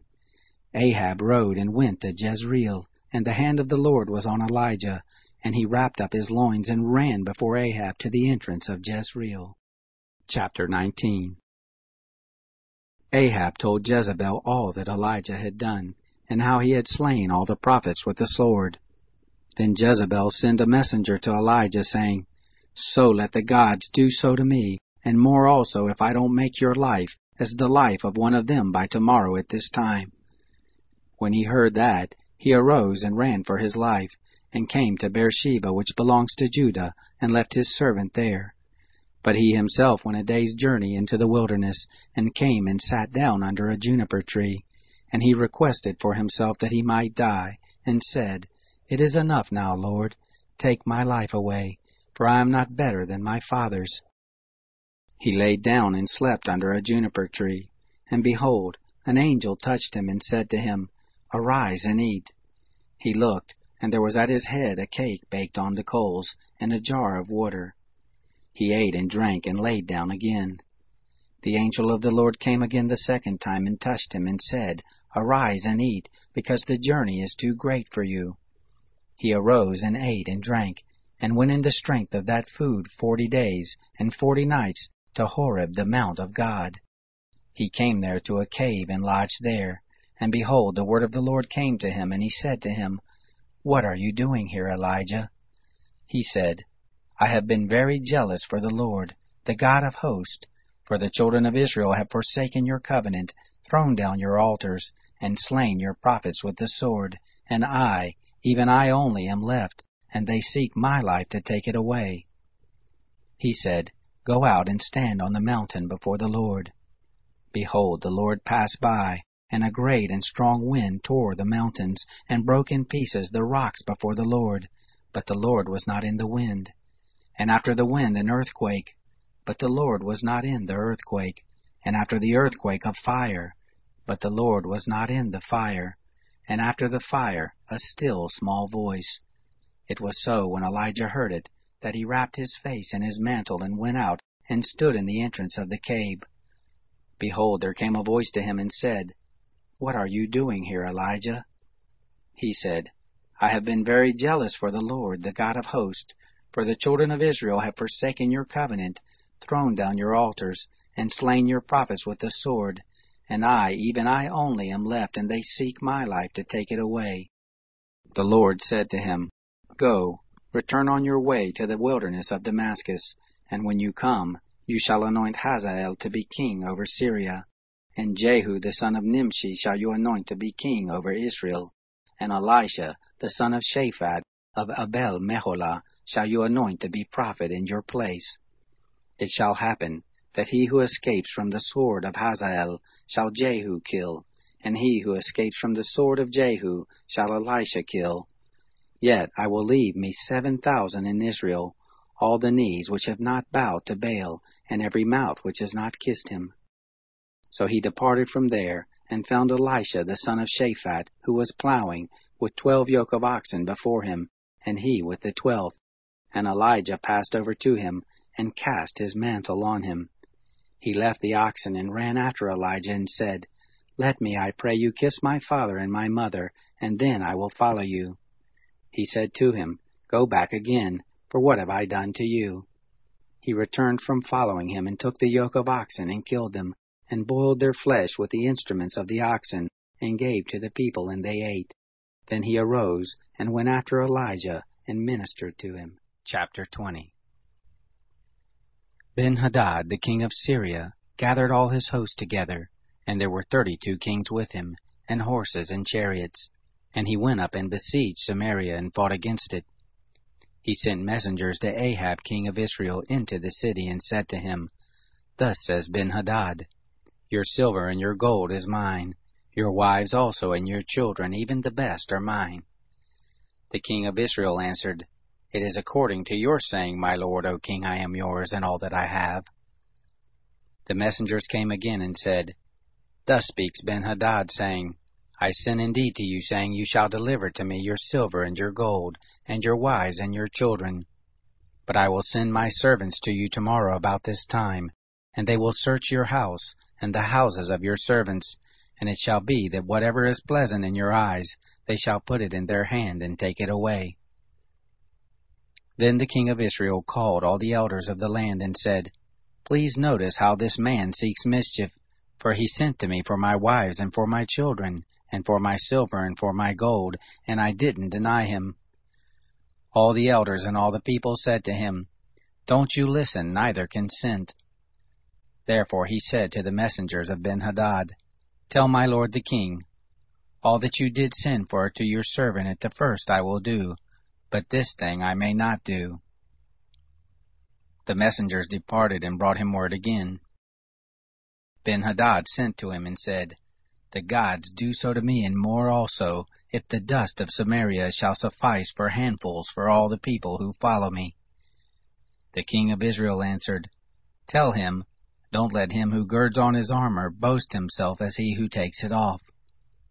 It happened, when Ben-Hadad heard this message as he was drinking, he and the kings in the pavilions, that he said to his servants, "Set yourselves in array." They set themselves in battle array against the city. Behold, a prophet came near to Ahab king of Israel, and said, "Thus says the Lord, Have you seen all this great multitude? Behold, I will deliver it into your hand this day, and you shall know that I am the Lord." Ahab said, "By whom?" He said, "Thus says the Lord, by the young men of the princes of the provinces." Then he said, "Who shall begin the battle?" He answered, "You will." Then he mustered the young men of the princes of the provinces, and they were 232, and after them he mustered all the people, even all the children of Israel, being 7,000. They went out at noon. But Ben-Hadad was drinking himself drunk in the pavilions, he and the kings, the 32 kings who helped him. The young men of the princes of the provinces went out first, and Ben-Hadad sent out, and they told him, saying, "There are men come out from Samaria." He said, "Whether they are come for peace, take them alive, or whether they are come out for war, take them alive." So these went out of the city, the young men of the princes of the provinces, and the army which followed them. They killed every one his man, and the Syrians fled, and Israel pursued them. And Ben-Hadad the king of Syria escaped on a horse with horsemen. The king of Israel went out, and struck the horses and chariots, and killed the Syrians with a great slaughter. The prophet came near to the king of Israel, and said to him, "Go, strengthen yourself, and mark, and see what you do, for at the return of the year the king of Syria will come up against you." The servants of the king of Syria said to him, "Their God is a God of the hills. That's why they were stronger than we. But let us fight against them in the plain, and surely we shall be stronger than they. Do this thing. Take the kings away, every man out of his place, and put captains in their place. And number you an army like the army that you have lost, horse for horse, and chariot for chariot, and we will fight against them in the plain, and surely we shall be stronger than they." He listened to their voice, and did what they said. It happened at the return of the year, that Ben-Hadad mustered the Syrians, and went up to Aphek to fight against Israel. The children of Israel were mustered, and were provisioned, and went out against them. And the children of Israel encamped before them like 2 little flocks of kids, but the Syrians filled the country. a man of God came near and spoke to the king of Israel and said, Thus says the Lord, because the Syrians have said, The Lord is a God of the hills, but he is not a God of the valleys. Therefore I will deliver all this great multitude into your hand, and you shall know that I am the Lord. They encamped one over against the other 7 days. So it was that in the 7th day the battle was joined, and the children of Israel killed of the Syrians 100,000 footmen in 1 day. But the rest fled to Aphek into the city, and the wall fell on 27,000 men who were left. Ben-Hadad fled and came into the city into an inner chamber. His servants said to him, See now, we have heard that the kings of the house of Israel are merciful kings. Let us, we pray you, put sackcloth on our loins, and ropes on our heads, and go out to the king of Israel. Perhaps he will save your life. So they girded sackcloth on their loins, and put ropes on their heads, and came to the king of Israel, and said, Your servant Ben-Hadad says, Please let me live. He said, Is he yet alive? He is my brother.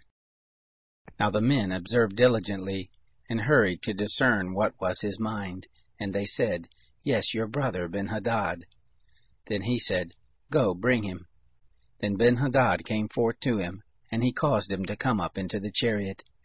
Ben-Hadad said to him, The cities which my father took from your father I will restore, and you shall make streets for you in Damascus, as my father made in Samaria. Ahab said, I will let you go with this agreement. So he made a covenant with him and let him go. A certain man of the sons of the prophets said to his fellow by the word of the Lord, Please strike me. The man refused to strike him. Then he said to him, Because you have not obeyed the voice of the Lord, as soon as you are departed from me, a lion shall kill you. As soon as he was departed from him, a lion found him and killed him. Then he found another man and said, Please strike me. The man struck him, smiting and wounding him. So the prophet departed and waited for the king by the way, and disguised himself with his headband over his eyes. As the king passed by, he cried to the king, and he said, Your servant went out into the midst of the battle, and behold, a man turned aside and brought a man to me, and said, Keep this man. If by any means he comes up missing, then shall your life be for his life, or else you shall pay a talent of silver. As your servant was busy here and there, he was gone. The king of Israel said to him, So shall your judgment be. You yourself have decided it. He hurried, and took the headband away from his eyes, and the king of Israel discerned that he was one of the prophets. He said to him, Thus says the Lord, Because you have let go out of your hand the man whom I had devoted to destruction, therefore your life shall go for his life, and your people for his people. The king of Israel went to his house sullen and angry, and came to Samaria.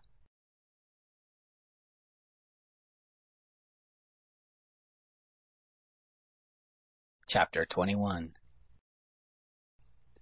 It happened after these things, that Naboth the Jezreelite had a vineyard, which was in Jezreel, close by the palace of Ahab king of Samaria. Ahab spoke to Naboth, saying, Give me your vineyard, that I may have it for a garden of herbs, because it is near to my house, and I will give you a better vineyard for it. Or if it seems good to you, I will give you the value of it in money. Naboth said to Ahab, The Lord forbid it to me, that I should give the inheritance of my fathers to you. Ahab came into his house sullen and angry because of the word which Naboth the Jezreelite had spoken to him, for he had said, I will not give you the inheritance of my fathers. He laid down on his bed, and turned away his face, and would eat no bread. But Jezebel his wife came to him, and said to him, Why is your spirit so sad that you eat no bread? He said to her, Because I spoke to Naboth the Jezreelite, and said to him, Give me your vineyard for money, or else, if it pleases you, I will give you another vineyard for it. And he answered, I will not give you my vineyard. Jezebel his wife said to him, Don't you now govern the kingdom of Israel? Arise and eat bread, and let your heart be merry. I will give you the vineyard of Naboth the Jezreelite. So she wrote letters in Ahab's name, and sealed them with his seal, and sent the letters to the elders and to the nobles who were in his city, and who lived with Naboth. She wrote in the letter, saying, Proclaim a fast, and set Naboth on high among the people, and set 2 men, base fellows, before him, and let them testify against him, saying, You did curse God and the king. Then carry him out, and stone him to death. The men of his city, even the elders and the nobles who lived in his city, did as Jezebel sent to them, according as it was written in the letters which she had sent to them. They proclaimed a fast, and set Naboth on high among the people. The 2 men, the base fellows, came in and sat before him, and the base fellows bore witness against him, even against Naboth, in the presence of the people, saying, Naboth did curse God and the king. Then they carried him forth out of the city, and stoned him to death with stones. Then they sent to Jezebel, saying, Naboth is stoned, and is dead. It happened, when Jezebel heard that Naboth was stoned and was dead, that Jezebel said to Ahab, Arise, take possession of the vineyard of Naboth the Jezreelite, which he refused to give you for money, for Naboth is not alive, but dead. It happened, when Ahab heard that Naboth was dead, that Ahab rose up to go down to the vineyard of Naboth the Jezreelite to take possession of it. The word of the Lord came to Elijah the Tishbite, saying, Arise, go down to meet Ahab king of Israel, who dwells in Samaria. He is in the vineyard of Naboth, where he is gone to take possession of it. You shall speak to him, saying, Thus says the Lord, Have you killed, and also taken possession? You shall speak to him, saying, Thus says the Lord, In the place where dogs lick the blood of Naboth, shall dogs lick your blood, even your own. Ahab said to Elijah, Have you found me, my enemy? He answered, I have found you, because you have sold yourself to do that which is evil in the sight of the Lord. Behold, I will bring evil on you, and will utterly sweep you away, and will cut off from Ahab every man-child, and him who is shut up, and him who is left at large in Israel. And I will make your house like the house of Jeroboam the son of Nebat, and like the house of Baasha the son of Ahijah, for the provocation with which you have provoked me to anger, and have made Israel to sin. Of Jezebel the Lord spoke also, saying, The dog shall eat Jezebel by the rampart of Jezreel. Him who dies of Ahab in the city the dog shall eat, and him who dies in the field shall the birds of the sky eat. But there was none like Ahab, who did sell himself to do that which was evil in the sight of the Lord, whom Jezebel his wife stirred up. He did very abominably in following idols, according to all that the Amorites did, whom the Lord cast out before the children of Israel. It happened, when Ahab heard those words, that he tore his clothes, and put sackcloth on his flesh, and fasted, and lay in sackcloth, and went softly. The word of the Lord came to Elijah the Tishbite, saying, See how Ahab humbles himself before me? Because he humbles himself before me, I will not bring the evil in his days, but in his son's days will I bring the evil on his house. Chapter 22. They continued 3 years without war between Syria and Israel. It happened in the 3rd year that Jehoshaphat, the king of Judah, came down to the king of Israel. The king of Israel said to his servants, You know that Ramoth-Gilead is ours, and we sit still, and don't take it out of the hands of the king of Syria. He said to Jehoshaphat, Will you go with me to battle to Ramoth-Gilead? Jehoshaphat said to the king of Israel, I am as you are, my people as your people, my horses as your horses. Jehoshaphat said to the king of Israel, Please inquire first for the word of the Lord. Then the king of Israel gathered the prophets together, about 400 men, and said to them, Shall I go against Ramoth-Gilead to battle, or shall I wait? They said, Go up, for the Lord will deliver it into the hand of the king. But Jehoshaphat said, Isn't there a prophet of the Lord besides, that we may inquire of him? The king of Israel said to Jehoshaphat, There is yet one man by whom we may inquire of the Lord, Micaiah the son of Imlah, but I hate him, for he doesn't prophesy good concerning me, but evil. Jehoshaphat said, Don't let the king speak this way. Then the king of Israel called an officer and said, Get Micaiah the son of Imlah quickly. Now the king of Israel and Jehoshaphat the king of Judah were sitting each on his throne. arrayed in their robes, in an open place at the entrance of the gate of Samaria, and all the prophets were prophesying before them.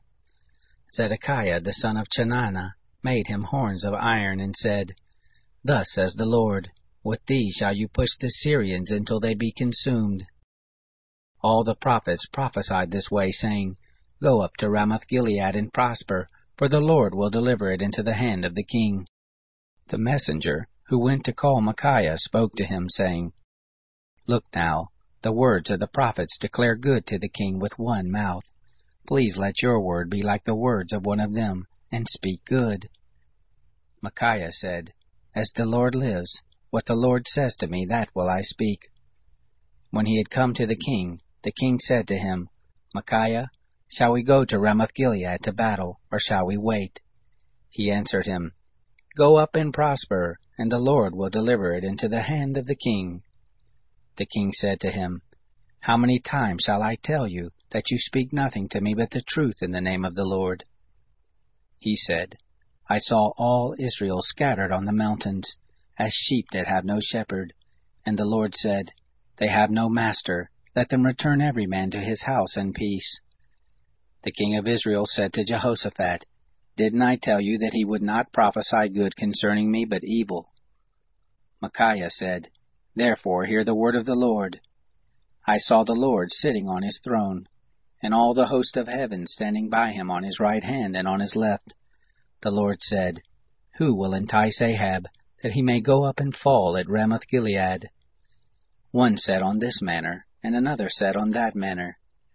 There came forth a spirit, and stood before the Lord, and said, I will entice him. The Lord said, How? He said, I will go forth, and will be a lying spirit in the mouth of all his prophets. He said, You will entice him, and will prevail also. Go forth and do it. Now therefore, behold, the Lord has put a lying spirit in the mouth of all these your prophets, and the Lord has spoken evil concerning you. Then Zedekiah the son of Chenaanah came near and struck Micaiah on the cheek, and said, Which way did the Spirit of the Lord go when it left from me to speak to you? Micaiah said, Behold, you shall see on that day, when you shall go into an inner chamber to hide yourself. The king of Israel said, Take Micaiah, and carry him back to Ammon the governor of the city, and to Joash the king's son, and say, Thus says the king, Put this fellow in prison, and feed him with the bread of affliction, and with water of affliction, until I come in peace. Micaiah said, If you return at all in peace, the Lord has not spoken by me. He said, Listen, you peoples, all of you. So the king of Israel and Jehoshaphat the king of Judah went up to Ramoth-Gilead. The king of Israel said to Jehoshaphat, I will disguise myself and go into battle, but you put on your robes. The king of Israel disguised himself and went into the battle.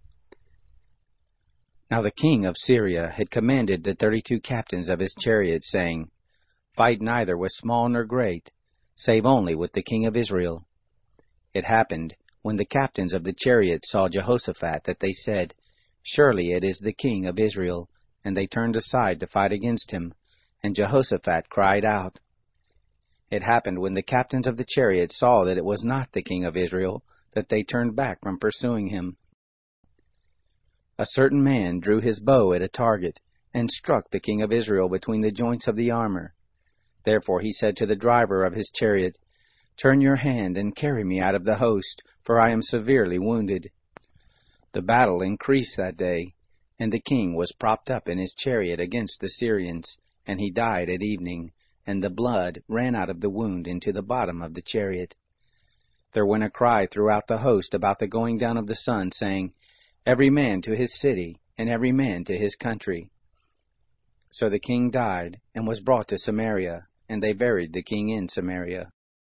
They washed the chariot by the pool of Samaria, where the prostitutes washed themselves, and the dogs licked up his blood, according to the word of the Lord which he spoke.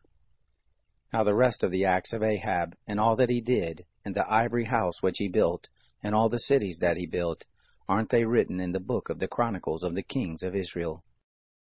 So Ahab slept with his fathers, and Ahaziah his son reigned in his place. Jehoshaphat the son of Asa began to reign over Judah in the 4th year of Ahab king of Israel. Jehoshaphat was 35 years old when he began to reign, and he reigned 25 years in Jerusalem. His mother's name was Azubah, the daughter of Shilhi. He walked in all the way of Asa his father. He didn't turn aside from it, doing that which was right in the sight of the Lord. However, the high places were not taken away. The people still sacrificed and burnt incense in the high places.